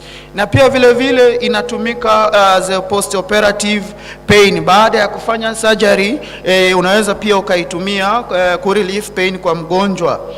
Now we say ina strike the balance, yani imeweza kubalance mzani between effectiveness pia na safety, which is the good news you want to hear kama daktari. Yani inafanya minimum COX-1 inhibition, kwa hiyo haitamletea shida mgonjwa sasa kwenye GI irritation, na pia vile vile inafanya optimum COX-2 inhibition, so itakuwa imeongeza effectiveness. Now the dose is given 1 tab OD OBD kulingana na condition ya mgonjwa utakavyomuona, lakini tunakumbusha na kuinsist the daily dose isizidi 16 mg, na pia ni not recommended in children under 18 years of age. One last thing you want to hear for Lafix ni kwamba pia ni salama kwa ini na figo, which is also another good news, na haita require special dosage modification kwa wagonjwa elderly patient, so you can prescribe the dose kama inavyohitajika. Na if it happens mgonjwa atakuwa na shida ya ini na figo, and then you can adjust the dose by giving 12 mg. And my last product for today is called Panache. That's the presentation of Panache. It is a cream. Now we say this is the first time tunaleta topical muscle relaxant in the market ya Tanzania. Hii ni antispasmodic na inakuja as a 30-gram tube. Generic inaitwa thiocholchicoside. I will repeat again. Inaitwa thiocholchicoside. Huyu ni derivative wa colchicoside ambaye ameongezewa sulfur, akiwa na two properties, anti-inflammatory pia na analgesic, na ipo in the same class ya GABA mimetic, yupo pamoja na baclofen. So baclofen amekuwa mkiitumia, it comes in oral forms, so tumewaletea ambayo iko katika topical forms. Na the way it works ni kwamba ina high affinity ya kubind kwenye GABA A receptors na kuinhibit GABA inhibitory pathway, thereby behaving as a potent muscular relaxant. Na utaitumia kwa wagonjwa wa lumbosacral sciatica, back pain, whether is low back pain or acute back pain, na pia vile vile pain and contracture of the neck. Na hiyo ni presentation kuonyesha the areas where mgonjwa atachua Panache cream. Na one of its unique feature na ni benefit kwa mgonjwa ni how we have formulate the cream, ni kwamba ni odorless, na pia vile vile witness wa always diclofenac na ketoprofen zinakuwa na high sensitization na budding. So for this Panache inakuwa haina na ni non-grease na iko na good spreadability. So we say, doc, surgeon, please make their life easy in pain and spasm. Please prescribe Panache cream in shoulder pain, neck pain and lower back muscles. Na dozi ni kwamba mgonjwa atachua mara 2 au mara 3 kwa muda wa siku 7 mpaka 10. Na tunakumbusha na kuinsist, Panache is not recommended in children under 16 years of age.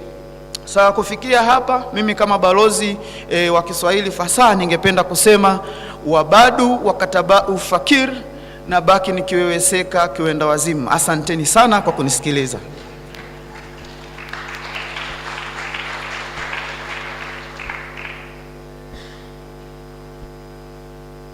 Native here in Tanzania. So the title of the presentation will be Advancing Surgical Care Across Africa, the Power of Modern Staplers. So basically, to make a brief introduction, EasySurg is a minimally invasive manufacturing company, top tier, based in Shanghai, China. We are present across the world In Africa, we are present already in 25 countries. In East Africa, Kenya, Rwanda, Uganda, and currently Tanzania. I am based in Ghana, and I cover East and West Africa. In terms of product range, what do we offer?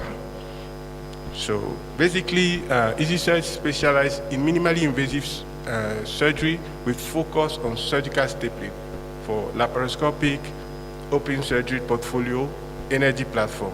Here you have a summary of what we offer.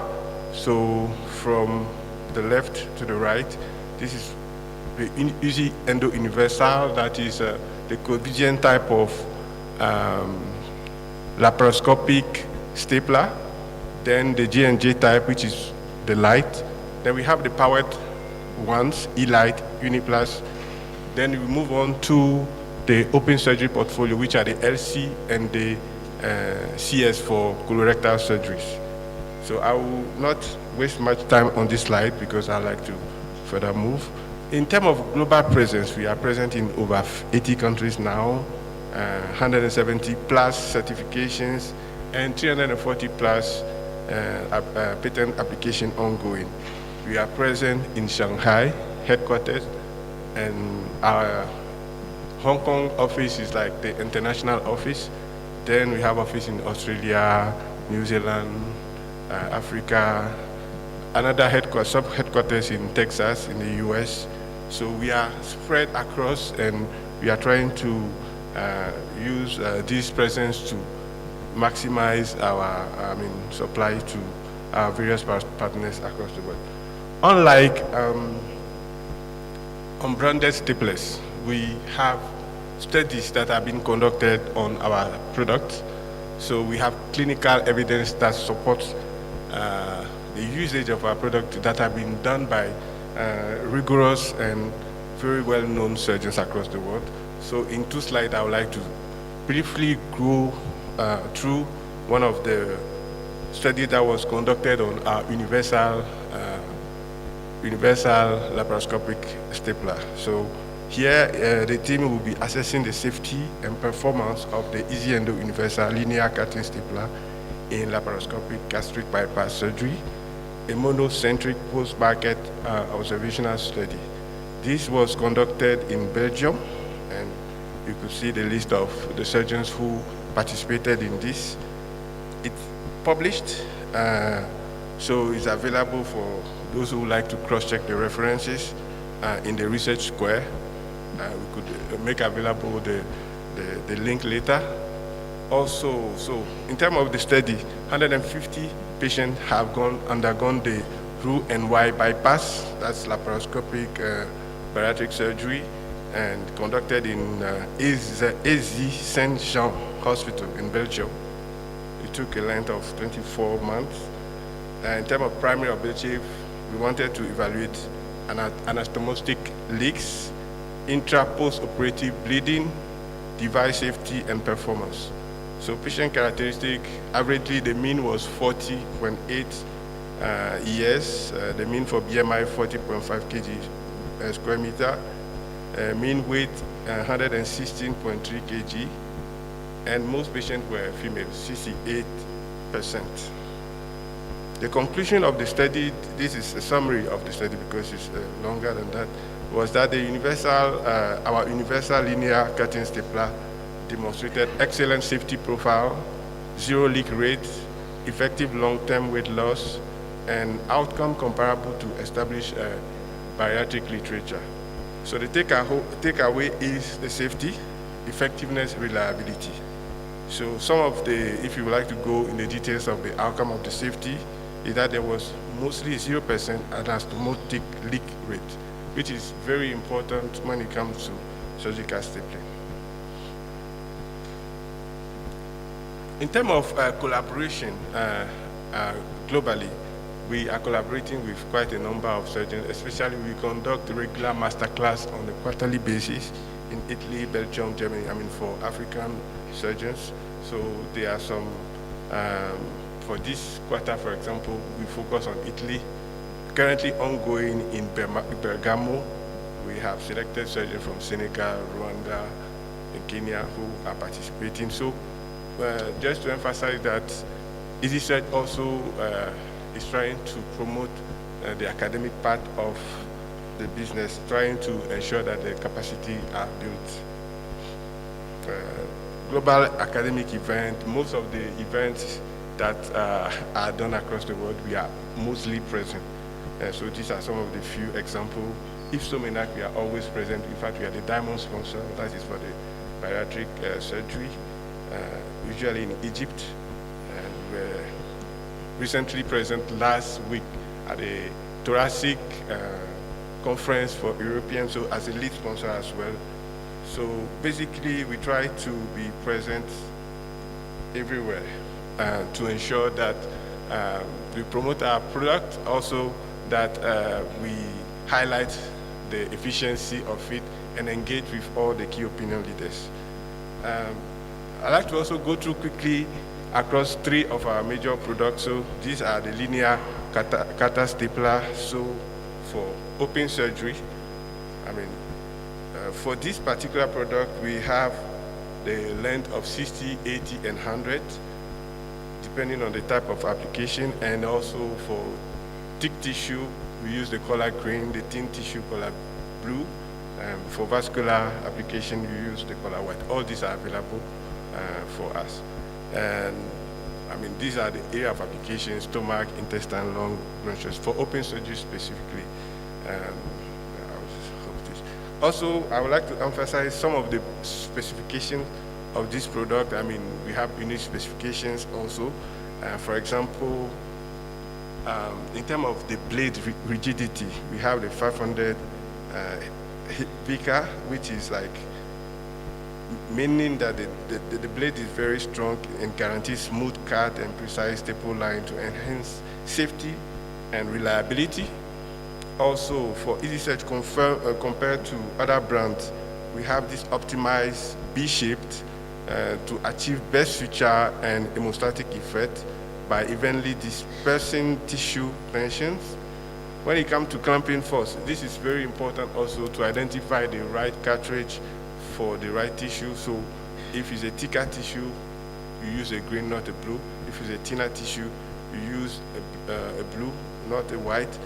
So basically, to summarize that, when the tissue is not compressed to the appropriate thickness, it may cause bad staple formation, leading to anastomotic bleeding in fistula.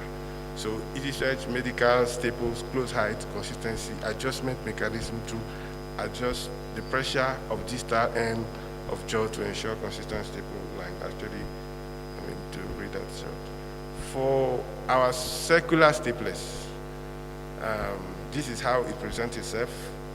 One uniqueness that we have is that we have the sizes of 21, 25, 29, 31, and 33. But the uniqueness is that from 21 to 29, we have the open height of 35 and 38 at the same time. So this is a uniqueness. So depending on the request from the surgeons, we are able to provide so the area of application, end-to-end anastomosis, end-to-side, side-to-side anastomosis, among others. Move on. We also have here what we call the precise control of tissue. So when you are comparing, for example, EasySearch, precise control here means, let me go back to this slide. You will see over here this indicator window. So we try to have a regulator that using the adjusting knob to control the compression. And in terms of the open height, we have this specification of 3.5 mm to 4.8 mm for our circular staplers. When we compare to Johnson & Johnson, for example, they don't have that, but Covidien has. And for the close height, we have 1.0 to 2.5. That is what Johnson & Johnson have, but Covidien does not have. So we try to blend the best of 2 major manufacturers in one, I would say, stapler. I will jump this because it's the same. So laparoscopic staplers, we have the 2 types. So I think basically we are the only ones who are providing these 2, depending on the training and what the surgeon would like to use. So we have the Covidien type and we have the Johnson & Johnson type. The difference we know is the reload, whereby for the Johnson & Johnson, the reload, the blade is in the reload, and for the Johnson & Johnson type, the blade is in the handle. Another advantage we have is the precise control. That is unique features. So major challenge for surgical device is the lack of real-time position feedback. So we have this 120-degree articulation, 60 on both sides, and so let me go quickly just to look at the application, how it works. So if you compare to competition, here, for example, you see that we have the cartridge that cut a suture dentition in a more vertical manner. So if you are looking at the colorectal surgery, when you put a 60-degree articulation, it sits down properly further and can cut without further leakage and reducing leak. I think the time is going, so I have to move on quickly. So I have this video of 50 seconds that we did at the Buganda Hospital. So just to show a little bit, is it clear there? Because it's not so clear here. Not clear?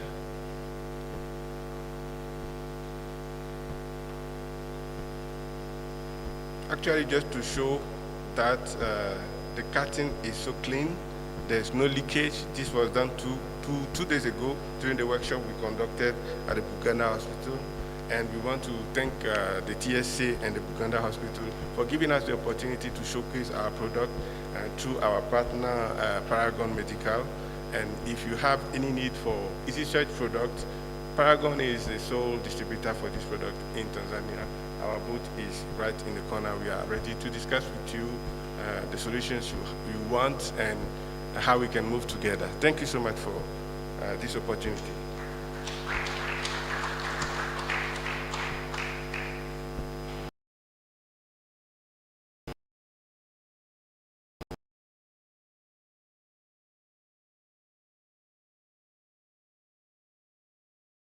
Technology is moving fast throughout the world, but in our country we are slacking behind. I think it's upon us as users to see what we can do to simplify life for ourselves. I mean, using those gadgets simplifies your surgery from maybe 1 hour to even 15-20 minutes. And anastomosis that could take 15 minutes could end in 1 minute. So let's see how best we can connect again as surgeons. I don't know if we can raise a case. Maybe we could put it as an agenda to later on AOB on how we can convince our insurances, maybe government, to utilize these things so that we also move with technology and increase the safety towards our patient. After this, I don't know if I will be correct to say tea is ready. Yes, I see our coordinator, so we should all go for tea. Just the same place as it was yesterday. How many minutes? 30. 30 minutes for tea? 1 hour. 20 minutes for tea, and then the much awaited AGM for TSA. For those who would like to want to go at putting on these headsets, they are available. Let us energize ourselves with some tea, and then I will be available. Dr. Kennedy is there. Okay. I'm reminded by the chairperson of the organizing committees after lunch, after tea break, we would like to see everyone in the blue TSA t-shirts. The t-shirts are outside there for sale. Please get your copy of your t-shirt. Multiple sizes are available. And let us look all the same to show our unity as surgeons. Asanteni sana. Endoscopic retrieval is not feasible. Foreign body injection is common in children, with 10 to 20% requiring intervention and less than 1% requiring surgery. Delayed diagnosis increases morbidity and mortality.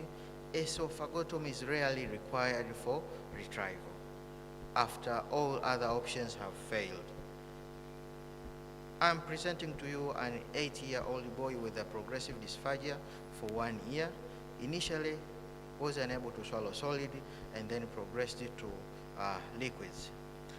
It was associated with the odinophagia and regurgitation and weight loss. Previously, this patient has been treated for the past 1 year as a case of adenotonsillectomy. And actually to this kid, tonsillectomy was done after presenting with these symptoms. OGD was done to this patient, and what was found was an embedded foreign body with food debris and suspected. OGD also suspected there were a fistula.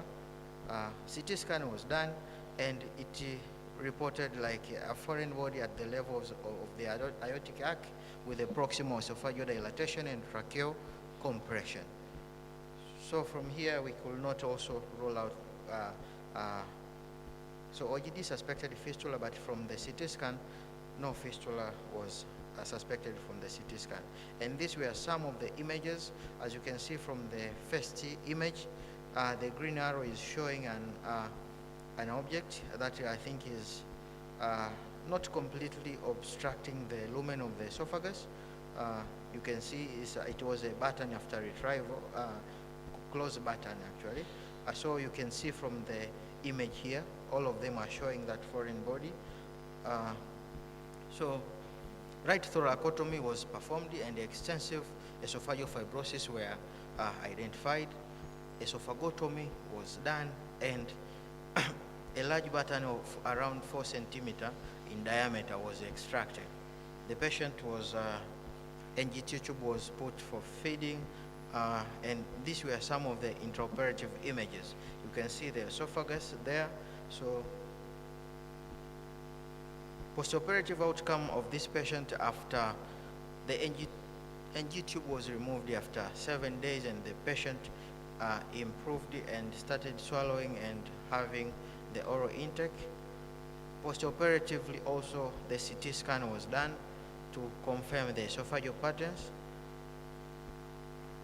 This was a CT scan postoperatively, and this was a patient during the follow-up. So after the right thoracotomy. The point to discuss here is long retained foreign bodies are rare, but we should know that the kids at some age, they will want to try everything in their mouth, and sometimes they can have foreign bodies and maybe the history might not be clear. They will only present with the symptoms like this kid, how this kid presented, and chronic symptoms sometimes may mimic other diseases. Like in this kid, someone who saw this kid initially thought of adenotonsillitis. CT imaging can aid diagnosis and operative planning. Delayed removal increase the risk of fibrosis and complications. And this is a conclusion. Persistent dysphagia in children should raise suspicion of retained foreign body. Thoracotomy with esophagotomy is effective when endoscopic retrieval is impossible.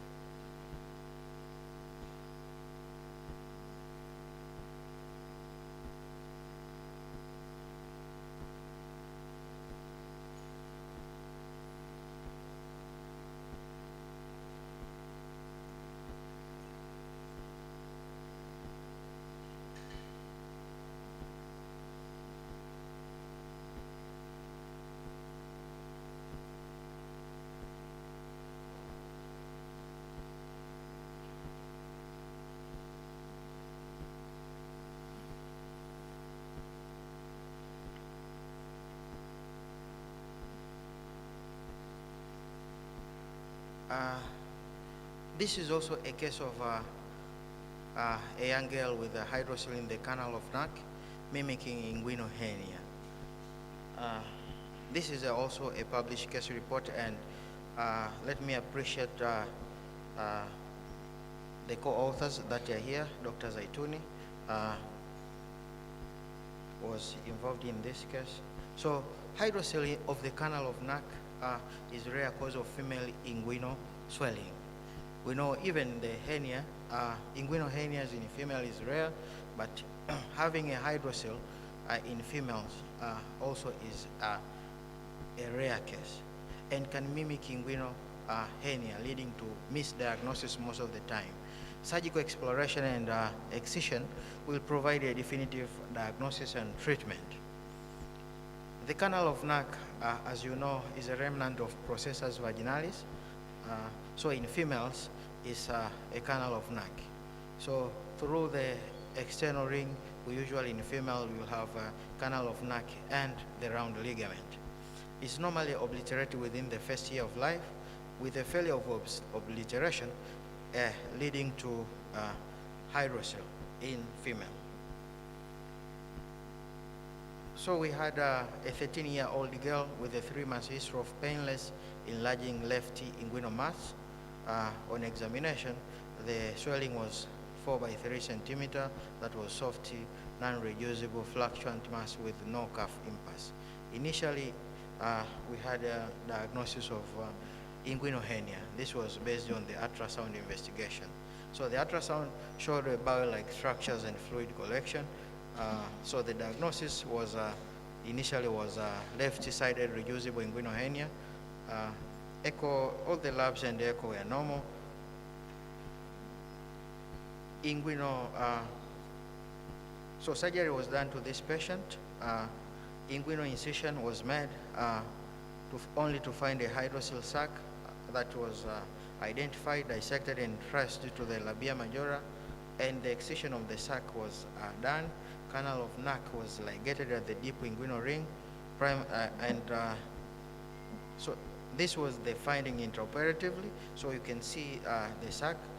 This was a hydrocele sac that was excised, and the closure of the canal of Nack was done in this patient. So this is the canal of Nack that I was talking about, the hernia sac that led to the identification of the canal of Nack, and closure of that canal of Nack was done. And because it was not a normal presentation, we sent this for histopathology, and it was just a fibrous wall lined with flattened mesothelial cells.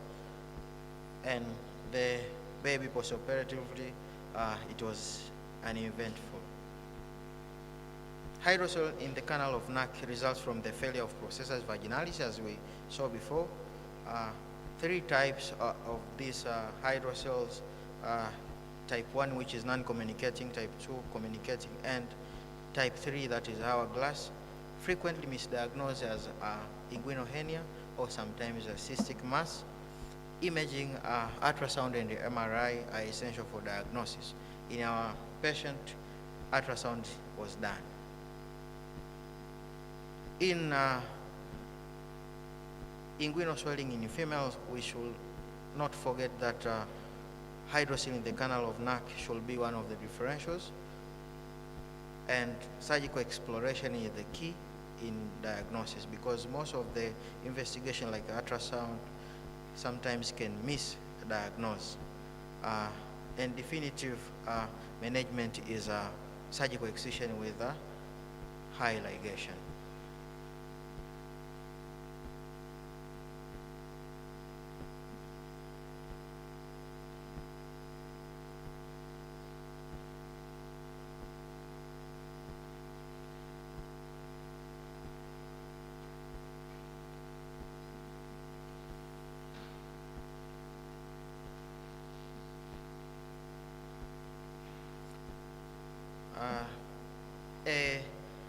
Another case report is a rare case of spontaneous rupture of giant sacrococcygeal teratoma.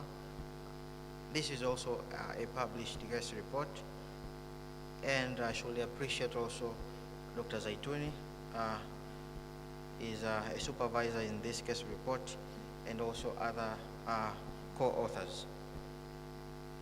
We all know that sacrococcygeal teratoma, at some point we have met the babies with sacrococcygeal teratoma, but the ruptured sacrococcygeal teratoma, this is a neonatal emergence that is characterized by abdominal distension. Why abdominal distension? Because sometimes sacrococcygeal teratoma can have abdominal extension, and then when they rupture, it can cause abdominal distension, the intra-abdominal component, anemia, and shock due to hemorrhage. This one requires early detection and rapid surgical intervention to reduce mortality. Sacrococcygeal teratoma usually occur 1 in 35 to 40,000 live births, and they are more common in females. Contain the tissues from the 3 germ cells that they are originating from the Hansen node. Complication of sacrococcygeal teratoma can involve rupture, bleeding, and sometimes high output failure after rupturing because of the anemia and shock. A 4-day-old female neonate presented to our facility with a large sacral mass with no prenatal imaging that was done. Initially, the mass was intact, but mass ruptured after a week with a necrotic tissue discharge. Clinically, the baby was pale, had tachycardia, irritability. The birth weight to this baby was 4.9. I think it was high because of the mass, and the Apgar score was 8 and 9. So this was imaging before the rupture. You can see that the mass was very huge. And the other image on your right, this is an image after the rupture. So after rupturing now, the HB dropped to 10.5. That is anemia for neonates. MRI was done. There was a large pelvic mass with endopelvic and extrapelvic extension. There was mixed solid cystic tissue matrix, and it was adjacent to the rectum and the gluteal muscle. So this was an MRI image showing the sacrococcygeal teratoma, how extensive it was.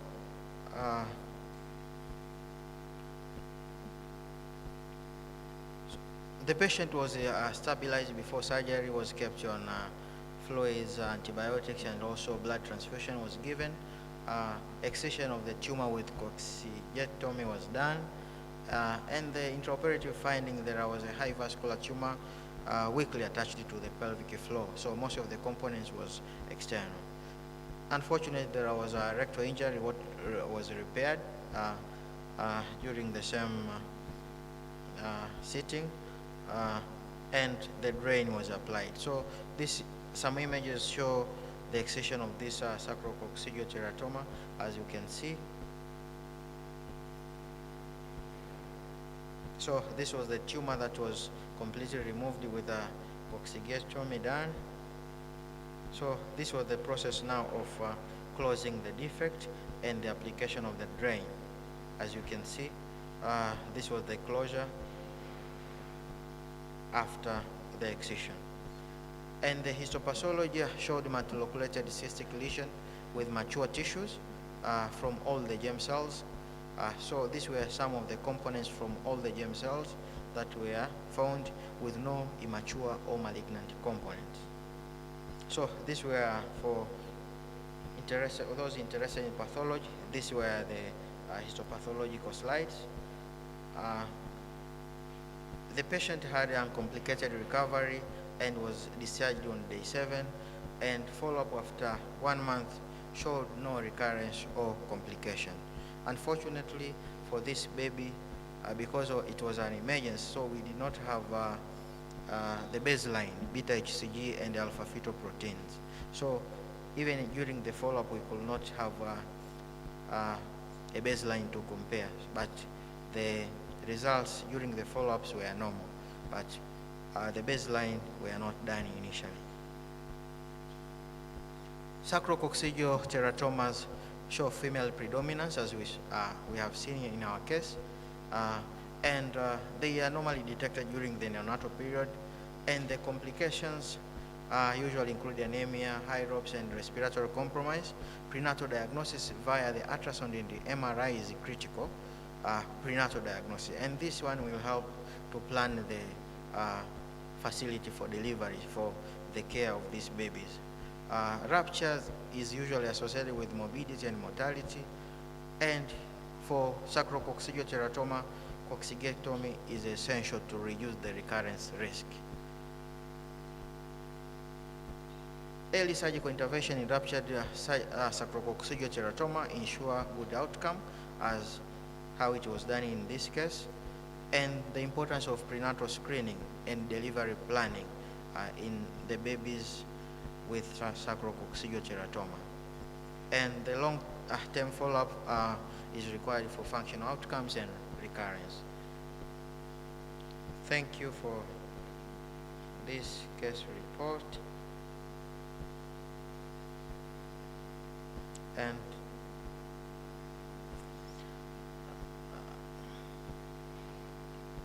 so another case report, let me appreciate the other co-authors. I appreciate the presence of Dr. Komba, Charles Komba, and Dr. Ngiloi, and also other authors.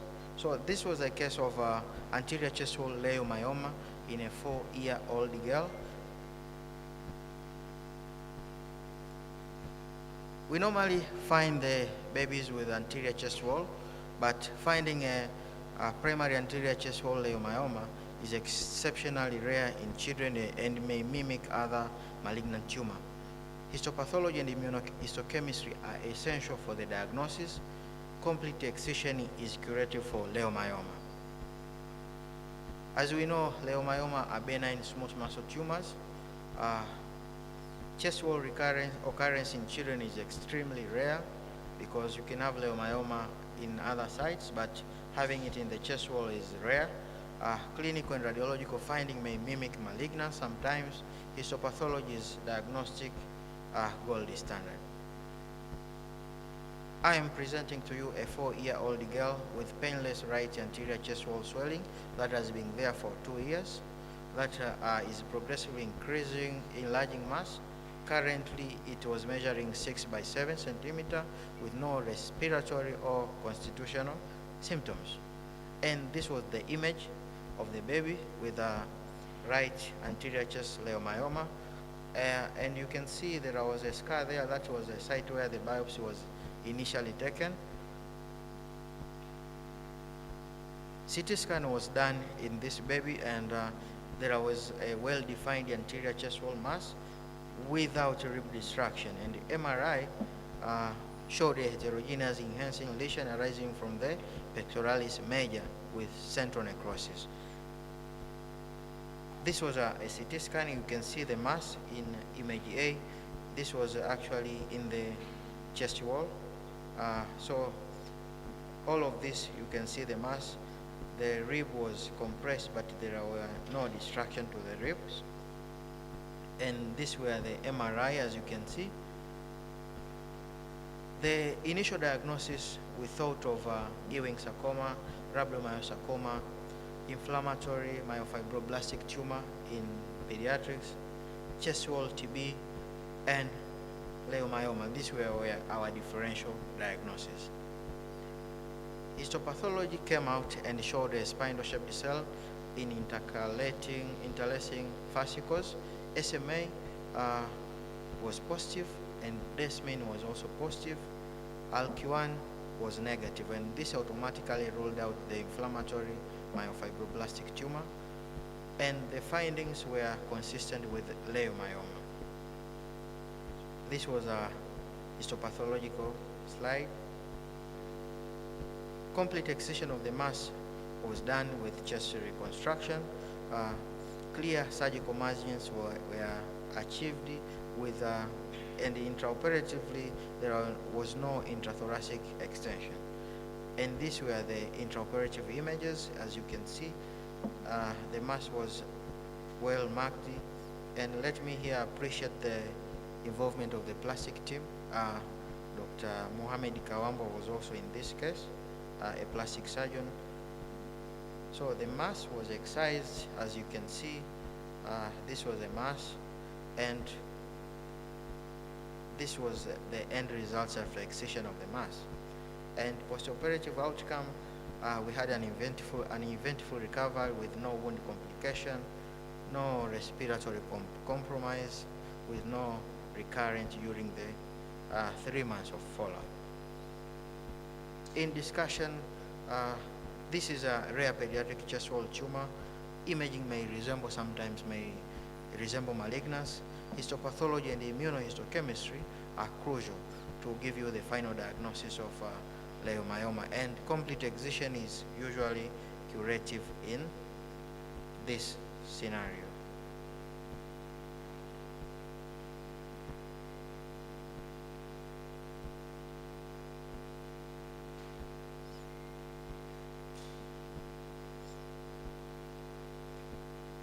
So this is the last case that I'm going to present. A jejunal web associated with the ilio intussusception in a 10-month-old infant. Jejunal web should be considered in infants presenting with the recurrent bilious vomiting, abdominal distension, and failure to thrive. It's a rare association with ilio intussusception. Highlight the importance of meticulous intraoperative bowel inspection. Jejunal web is a rare congenital anomaly caused by incomplete recanalization of the primitive gut. Partial luminal patterns may delay presentation beyond the neonatal period. Intussusception is most commonly intestinal obstruction in infants aged 6 to 18 months. Coexistence of jejunal web and ilio intussusception is extremely rare. I'm presenting a 10-month-old female infant with a recurrent bilious vomiting. This was since birth, with progressive abdominal distension and feeding intolerance, poor growth compared to her twin sibling, mild dehydration with visible peristalsis. This was on examination.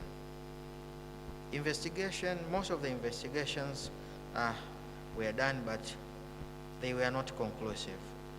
The patient had moderate electrolyte imbalance that was corrected pre-operatively. Abdominal radiography just showed the dilated bowels with air fluid level, which was like 2 air fluid levels. Ultrasound noted abnormal to and fro bowel movement without clear obstruction. Definitive diagnosis was not achieved pre-operatively, and this was an X-ray of the preoperative X-ray, and intraoperatively after laparotomy via the supraumbilical transverse incision, there was a marked dilated stomach, duodenum, and proximal jejunum. There was a jejunal web with central aperture at 12 centimeter distal to duodenojejunal junction. Web was, as you can see here. So the first image in A, the blue arrow indicates the area where we had a clear demarcation. So we had proximal dilatation, and the bowel distal to it was collapsed. And there is where we found our jejunal web. And on your right, you can see there was intussusception. This was ilio intussusception. It was 6 centimeters from the ileocecal junction. So this is a clear picture, and after having opening it longitudinally, this is what we found. So there was a web that was observed, and what we did was excision of the web and transverse closure of the enterotomy was done. And regarding the intussusception, it was just milk for reduction. Nasogastric decompression and gradual introduction of feed postoperatively was done, and the postoperative recovery was uneventful, and we had an excellent outcome in this baby. And jejunal web may present late because of the partial obstruction, as we have seen. Symptoms can include vomiting, that was bilious vomiting, abdominal distension, and failure to thrive. Diagnosis is often established intraoperatively for confirmation. Jejunal web should be considered in infants with late onset intestinal obstruction. Rare association with the ileoleo intussusception underscore the importance of complete bowel examination during surgery. That is to say, if intraoperatively we did not explore the bowels very well, we could have missed the intussusception in this baby. And in jejunal web, what causes actually the intussusception is because of the increased peristalsis of the bowels because of decreased food intake. So there is increased peristalsis resulting into intussusception. Thank you. Let me welcome the other presenter.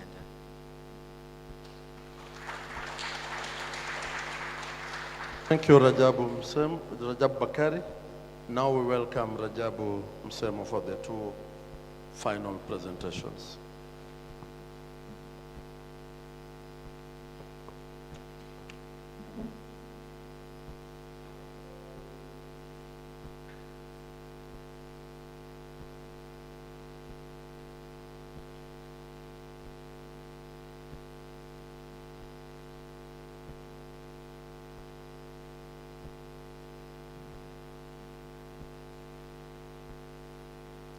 Yes, good afternoon once again.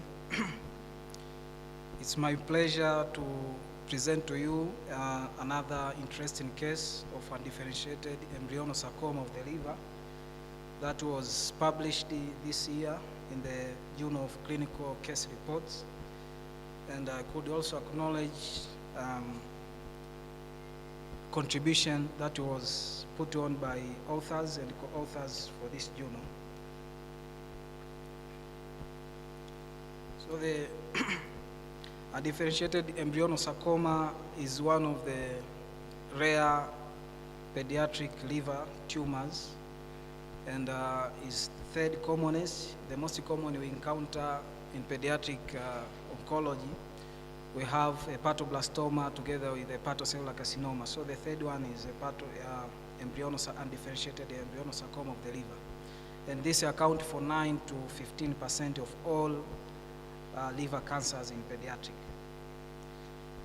The common age of presentation is 6 to 10 years. However, due to clinical presentation, which is more typical, with also variable radiological presentation, it may mimic other benign tumors, including the hydatid cyst of the liver. That also brings about a diagnostic challenge to most of our patients. Again, I'm presenting a case of 6-year-old male who presented to our facility with 2-month history of progressive, painless, right-sided abdominal distension that was accompanied by anorexia. However, 3 weeks prior to the onset of distension, the patient had right upper quadrant abdominal pain that was also associated with he had mild cachexia, pallor, and occasional weight loss and night sweats. On radiological evaluation, on abdominal ultrasound, the patient had massive, highly complex and mixed solid and cystic intra-abdominal mass that was filling the abdominal and pelvic cavities. And later on, the CT scan was done, and it identified a huge, thick-walled, complex cystic lesion, as you can see from the CT scan axial section attached, where the plain axial section of the CT showed an isodense lesion on the right lobe of the liver, almost segment 5, 6, and segment 7. The swelling measures 13 centimeter in wide dimension, but also the swelling shows arterial phase, peripheral enhancement, and the peripheral and washout in venous and delayed phase with peripheral enhancement, as you can see in these images. So the initial impression, because of again homogeneous appearance of the lesion, we are thinking of benign hydatid cyst of the liver with differential of desmoid tumor. And immunohistochemistry after tissue biopsy of the lesion. It showed spindle or over cells suspended in myxoid stroma, showcasing prominent hyaline globules and the perivascular tumor cell condensation. The patient, the biopsy taken from the patient was by laparotomy after suspecting that the patient has hydatid cyst. Now, intraoperatively, the liver was seen enlarged with highly necrotic and vascularized tumor that was not possible to be resected at the moment, and the tissue biopsy was taken, and the pathology review at our facility was not conclusive of undifferentiated embryonosarcoma of the liver. And again, their immunohistochemistry markers were done to rule out other soft tissue tumors that were suspected, like desmoid tumors, and were equivocal findings. So this warranted a tumor board discussion, and during the tumor board discussion, the plan was to take the tissue blocks to Dublin, Ireland, where there is an expert hepatic pathologist that could also review the slides. And after review, again, the diagnosis was confirmed to be an undifferentiated embryonosarcoma of the liver. While the patient was, during the discussion and the review of the pathology, the patient was already started the chemotherapy with VAC regime so that to shrink the tumor. However, after confirmation of this diagnosis, the chemotherapy was changed from VAC regime to Ivado, which is more specific for an undifferentiated embryonosarcoma of the liver. So there are a lot of multidisciplinary discussions before the diagnosis was made and during the management of the patient, including the multidisciplinary tumor board that is ongoing in our facility every Friday morning. We have the liver tumor board, where we have different experts that are joining the liver tumor board from the nation and international experts. The tumor board is the one which decided to take the tissue blocks to Dublin, Ireland for discussion, but also the management that the patient was started on, the chemotherapy, even the surgery, initial surgery, based on the discussion that was led by the tumor board. But also, there is a role of global consultation that was posed by the hepatic tumor board, where the tissues were reviewed again by more experts, and the findings confirmed of an undifferentiated embryonosarcoma of the liver. But also, the adaptive protocol in the Department of Pediatric Oncology with findings, confirmation of the diagnosis of undifferentiated embryonosarcoma of the liver. This warranted changing of the chemotherapy regime from the VAC regime to Ivado regime that is more specific to that diagnosis. This is the diagnostic and treatment timeline that you can see when the patient was admitted to a facility in August 12, 2024, with the symptoms and the CT that was done at the peripheral facility. Then after clinical evaluation and reviewing the findings from the CT with the radiologist, the plan was to plan the patient for exploratory laparotomy, which was done, and intraoperative finding, as I mentioned, it was the biopsy was taken from that tumor, and the tissue was sent for histopathology assessment, which the results was not conclusive, and there were differential diagnosis of rhabdomyosarcomas and rhabdoid tumors, which again the results were sent back to the tumor board, and after that the patient was started on VAC regime as the neoadjuvant, and the tissue was taken to Dublin, Ireland for pathology review, where the confirmation of an embryonic undifferentiated embryonosarcoma of the liver was made, and the change of the chemotherapy was done to Ivado chemotherapy. And later on, the patient was assessed for resectability after when the patient was kept on Ivado chemotherapy. Then the tumor significantly decreased in size, and the patient was scheduled for right hepatectomy that was very successful. It was extended right hepatectomy. And post-operatively, the patient underwent 6 cycles of Ivado chemotherapy, and he fared very well and is currently on regular post-operative follow-up in the surgical and oncology department.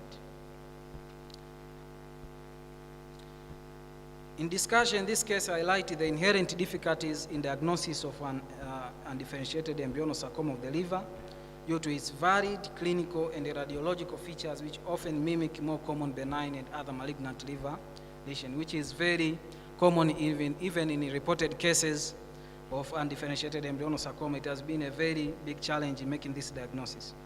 But the crucial role of expert histopathological review, including comprehensive immunohistochemistry, and the necessity of multidisciplinary team approach for accurate diagnosis and the optimal multimodal treatment is very emphasized. So the take-home message from this case, we need to have high index of suspicious when you are managing patient, particularly with liver tumors. Sometimes they have a typical presentation. The malignant tumors can present atypically with benign features, both clinically and radiologically. Now it comes the issue of having high index of suspicious. But also, sometimes histopathological, that we are relying on, the histopathological diagnosis cannot be very conclusive, and we need to involve the experts in also making the decision. That, like in our case, we had to send the tissue blocks to abroad so that we get the accurate diagnosis. But also, in our ongoing liver tumor board that we are doing, we are also emphasizing other facilities to have the same hepatic tumor board, and even the hepatic tumor board we have, still we need to also have a part that we can include pathologists, especially the international experts, can make a lot of contribution in making diagnosis of our patients. Currently, the practice is we have international experts in other areas, but we don't have international experts in pathology department to be involved in liver tumor body discussions. But also multimodal therapies is very essential when it comes to management of liver cancers in pediatrics, and even in adults. We need to have discussions before we start management, and this discussion needs to involve both radiologists, surgeons, and oncologists, and also the pathologists are a very important part and parcel of the tumor board discussion. Up to this moment, I would like to thank you for your attention.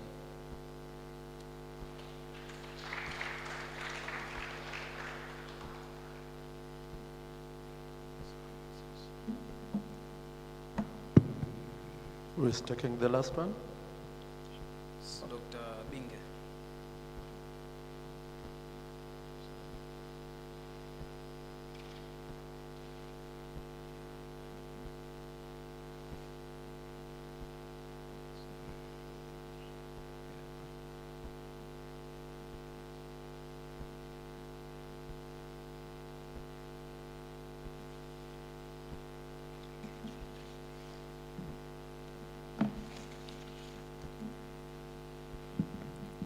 Good afternoon.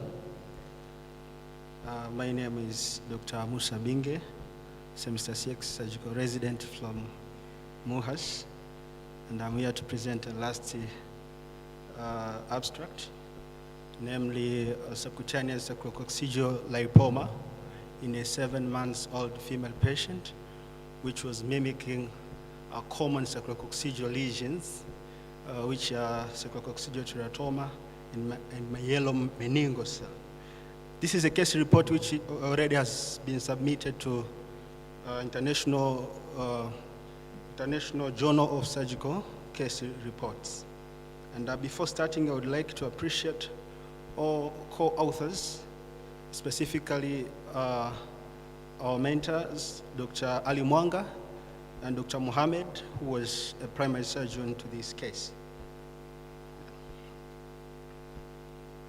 So starting by introduction, congenital masses which arise in the sacrococcygeal region represent a spectrum of diagnosis, which requires an exact diagnosis before making a surgical decision. So the overwhelming majority of these cases are sacrococcygeal teratomas, which are the most common type, followed by myelomeniingocele. So the clinical presentation, which sometimes may present as smooth mobile masses, might mimic presentation of some rare cases, and if we overlook them, we might miss the diagnosis of those rare benign lesions. So going to case presentation, we had a 7-month-old female patient who was presenting with a slow growing, smooth and mobile sacrococcygeal mass since birth. And upon evaluation on DRE, the findings were remarkable with no any palpable mass per dictorectal examination. On the right, you can see is the image how the lesion looked like. Yes. Yes, you can see here, just using a laser point.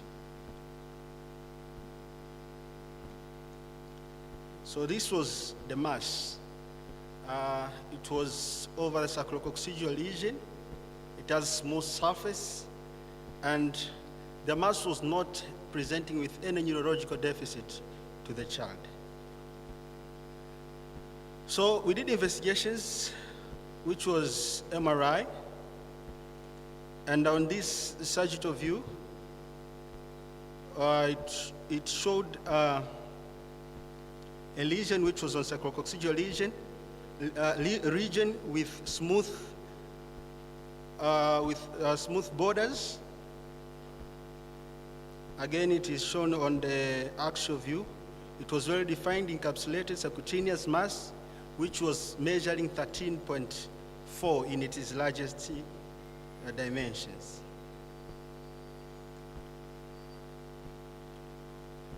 So, after excluding the common congenital sacrococcygeal lesions, the plan was for simple surgical excision, of which the patient was prepared, and the tissue was excised, the lesion was completely excised, and this is how it looked like after excision, and the repair was done. The tissue was then taken for histopathological analysis.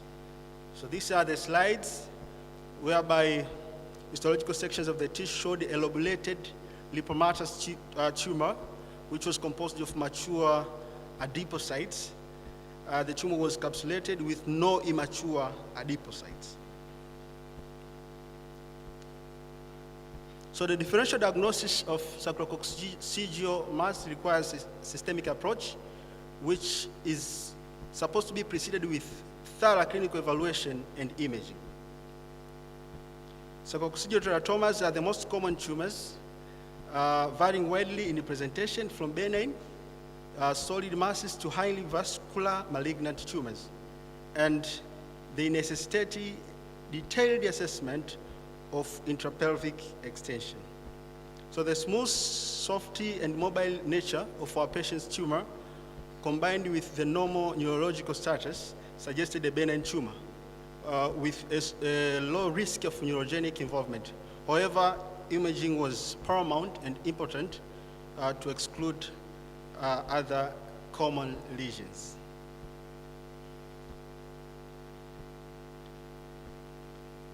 So, subcutaneous sacrococcygeal teratomas, they are extremely rare.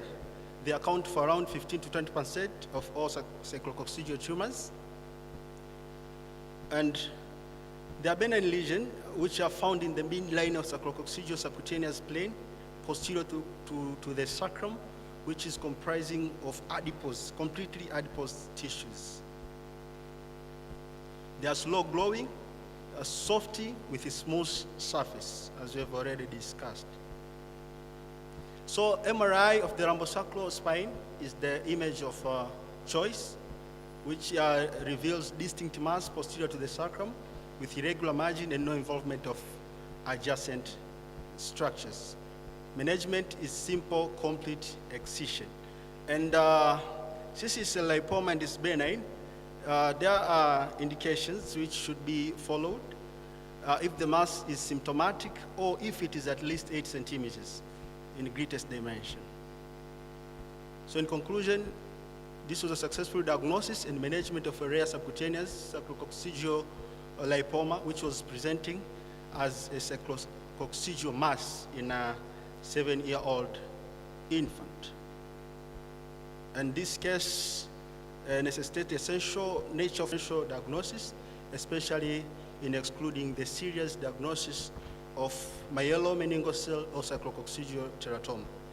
This one gets us appropriate surgical planning and ensuring favorable surgical outcome. Thank you for listening.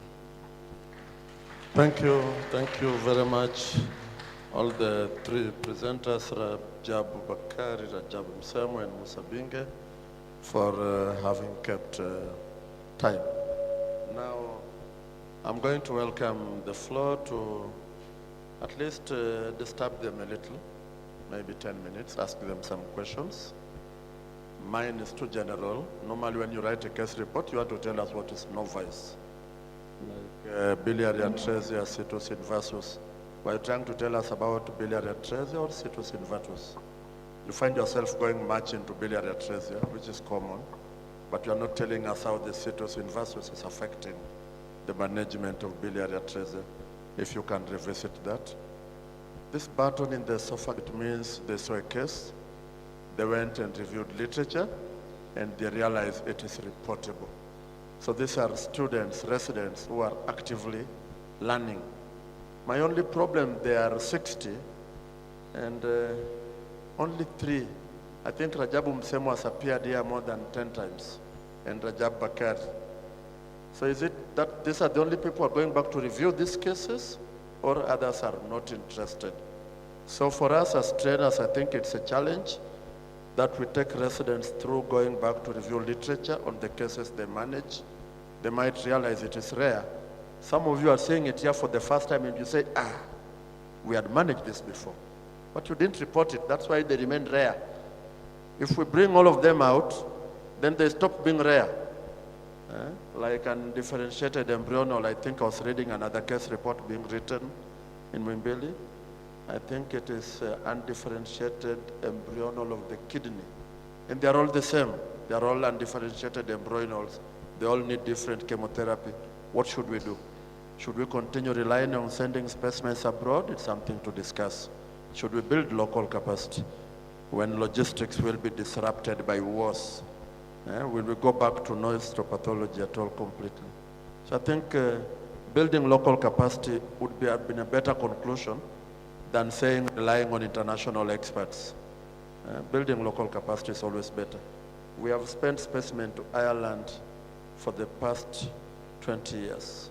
Is it time to look back into our houses and see what we can do better? Welcome the floor. Is it lunchtime, Aura? People want to go and eat? You can give a general comment like mine. Is there any question for me that needs to be answered? Maybe they're just comments.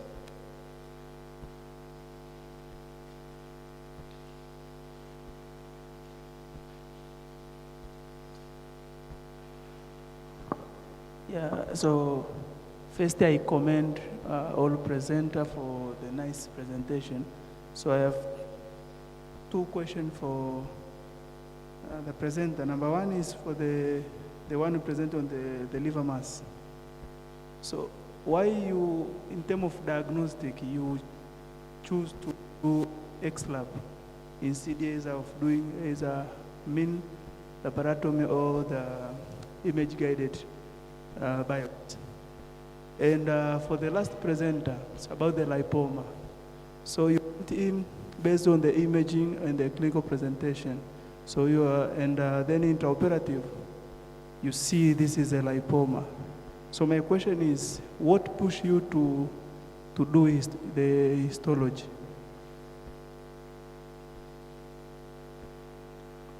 Any other question? There's a neighbor there. You take down your questions. Thank you for your nice presentations. I have one comment and also one question to the presenters. My comment bases on the anatomy of the canal of neck. Yes, this is peritoneal continuation which passes through the inguinal canal from the deep inguinal ring then to the superficial inguinal ring, which just after the superficial inguinal ring, it turns medially to join the labia majora. Remember, in female there are no scrotum, so the labia majora acts as the equivalency in to scrotum in males. So my question from your presentation regarding the hydrocele of the canal of neck is that is there maybe any classification system used to classify this condition? Thank you.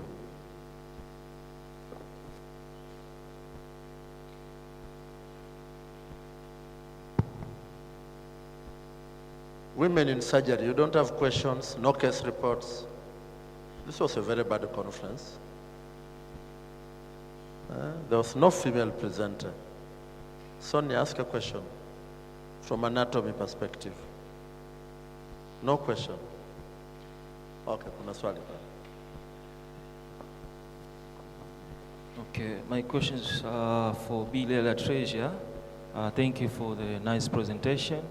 I would like to know how did you estimate perioperative risk and how did you estimate liver function after Kasai procedure, or there is any tool which was used and what was the score? Thank you. Liver function post or even before? After Kasai. After. Okay. Last burning question. Yes. Okay, thank you. I'm not asking a question, but it's like a recommendation. I saw how the young doctors presented. They are all from higher learning institution, Muhimbili, and the other universities. And they all published the papers. But on their publications, they didn't think about those who refer those cases to their big hospitals. Because all these cases, they are coming from district, let's say from village, district up to there, there's no hospital. So I think in future, we need to share cases. In case I saw the patient in the district, which is very interesting, and I refer that patient to the big centers. When you publish that case, it's better also you can reconsider the one who referred the case. That will be a mutual cooperation. Thank you, sir. Symbiotic collaboration. You involve them as authors, not acknowledgement. Sindio? That's taken. We as supervisors will make sure that happens. Okay, now you can respond. How do you want to go? Who want to start? The last one. Okay, thank you. If I noted correctly, I have one question that stated why to send a lipomatous lesion for histopathology. Is that correct? After thorough evaluation and excluding other lesions and having a working diagnosis of sacrococcygeal lipoma, we still need a histopathological confirmation. Not only to rule out from those lesions, but also to rule out malignant liposarcomas, which sometimes at initial stages may present similar to benign lipoma lesions. So it was for confirmatory histopathological confirmation. Thank you. Thank you. I would like to respond to the question from the person who asked on whether the minimal invasive approach would also suit the management of the patient, especially during the first laparotomy. So the answer to this question is what what was the driving force to the first laparotomy was hydatid cyst. This was the pre-operative diagnosis before going for the primary laparotomy. So the aim of this surgery was because the pre-operative imaging was suggestive of hydatid cyst more than other conditions, then the aim was going in first in confirming if it is hydatid cyst, now we need to take out the lesion. So going for minimal invasive with suspicions of hydatid cyst is again dangerous, because approaching the hydatid cyst with minimal invasive, and if it is huge like what we saw in our case, there is risk of rupture, and if the tumor ruptures, then you get a very severe anaphylactic reaction and a dissemination of the. Again, the diagnosis was changed. Instead of thinking again of the one which we thought before of hydatid cyst, the nature of the tumor was very extensive and was pointing toward malignance more than the benign. It was highly vascularized, had a lot of necrotic tissues, and the only possible way was to do a partial resection of the tumor and taking biopsy. And that is when the biopsy came with the results of showing either rhabdomyosarcoma or rhabdoid tumor. That was not very confirmatory unless when it was taken to abroad, where the image review was done and it was seen to be undifferentiated embryonosarcoma of the liver. Regardless of the immunohistochemistries which were done, we are also not, the equivocal findings were not very confirmatory for undifferentiated embryonosarcoma of the liver. And because, again, the nature of the disease itself, it's very difficult to confirm by immunohistochemistries. It needs a very good pathological eye to see the images well and comment on the findings so that you can proceed with the management of the patient. I think I've answered the question. Thank you.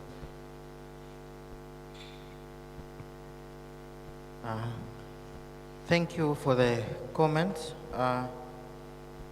There was a concern on the comment on the anatomy of canal of neck. I think I have received it. And also, I would also like to comment on the liver function test. After Kasai procedure, we usually do the liver function test 2 weeks after the surgery, then after 1 month, and from there you can do it monthly until 3 months.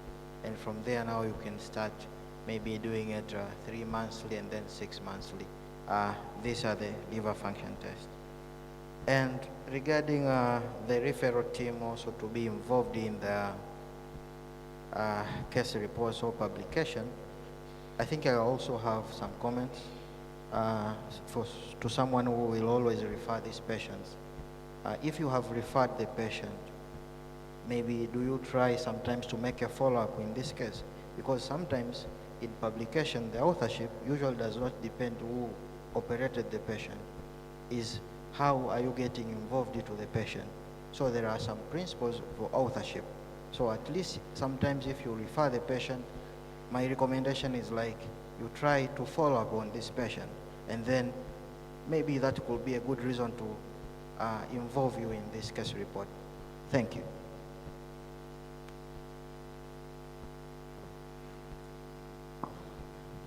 Having there's always wisdom in this gentleman. Thank you, Professor Koko. I just want to make a general comment. We have listened here today 2 cases of esophageal foreign bodies, and all of them, they were delayed in the removal. And I know sometimes they present to our centers late, but let's remember that we need to do the best to give 1 shot when we are trying to remove these foreign bodies. A foreign body in the esophagus within 24 hours is the esophageal lining is very sensitive to pressure necrosis. So if you receive a case 72 hours later, I know sometimes we get carried away because of endoscopic facilities, but you are more likely to cause harm than good. So you better decide there and then which department can take care of that case effectively and to minimize all the complications that can happen. I know we now have, esophagus is one area that we compete, ENT surgeons, general surgeons, endoscopists. Now, depending on what you have in your facility, you may be tempted, say, waambie watu endoscopy waangalie, but this is like 3 days after. You are most likely going to cause a perforation if it's not already there. So please let us make that decision when we receive that patient and decide which department, which team will give the best shot at this patient. And the best shot could even be a thoracotomy. Thank you. So I think with this, I'm going to suggest all these major hospitals have endoscopy suites. Can they come with a 1-year look back into the types of foreign bodies they removed, how long they had stayed before they removed them, and what was the success, how many went into surgery? Who wants to coordinate that? We will have a full session just on that. From anybody doing endoscopy, just tell us in the past 1 year, how much of this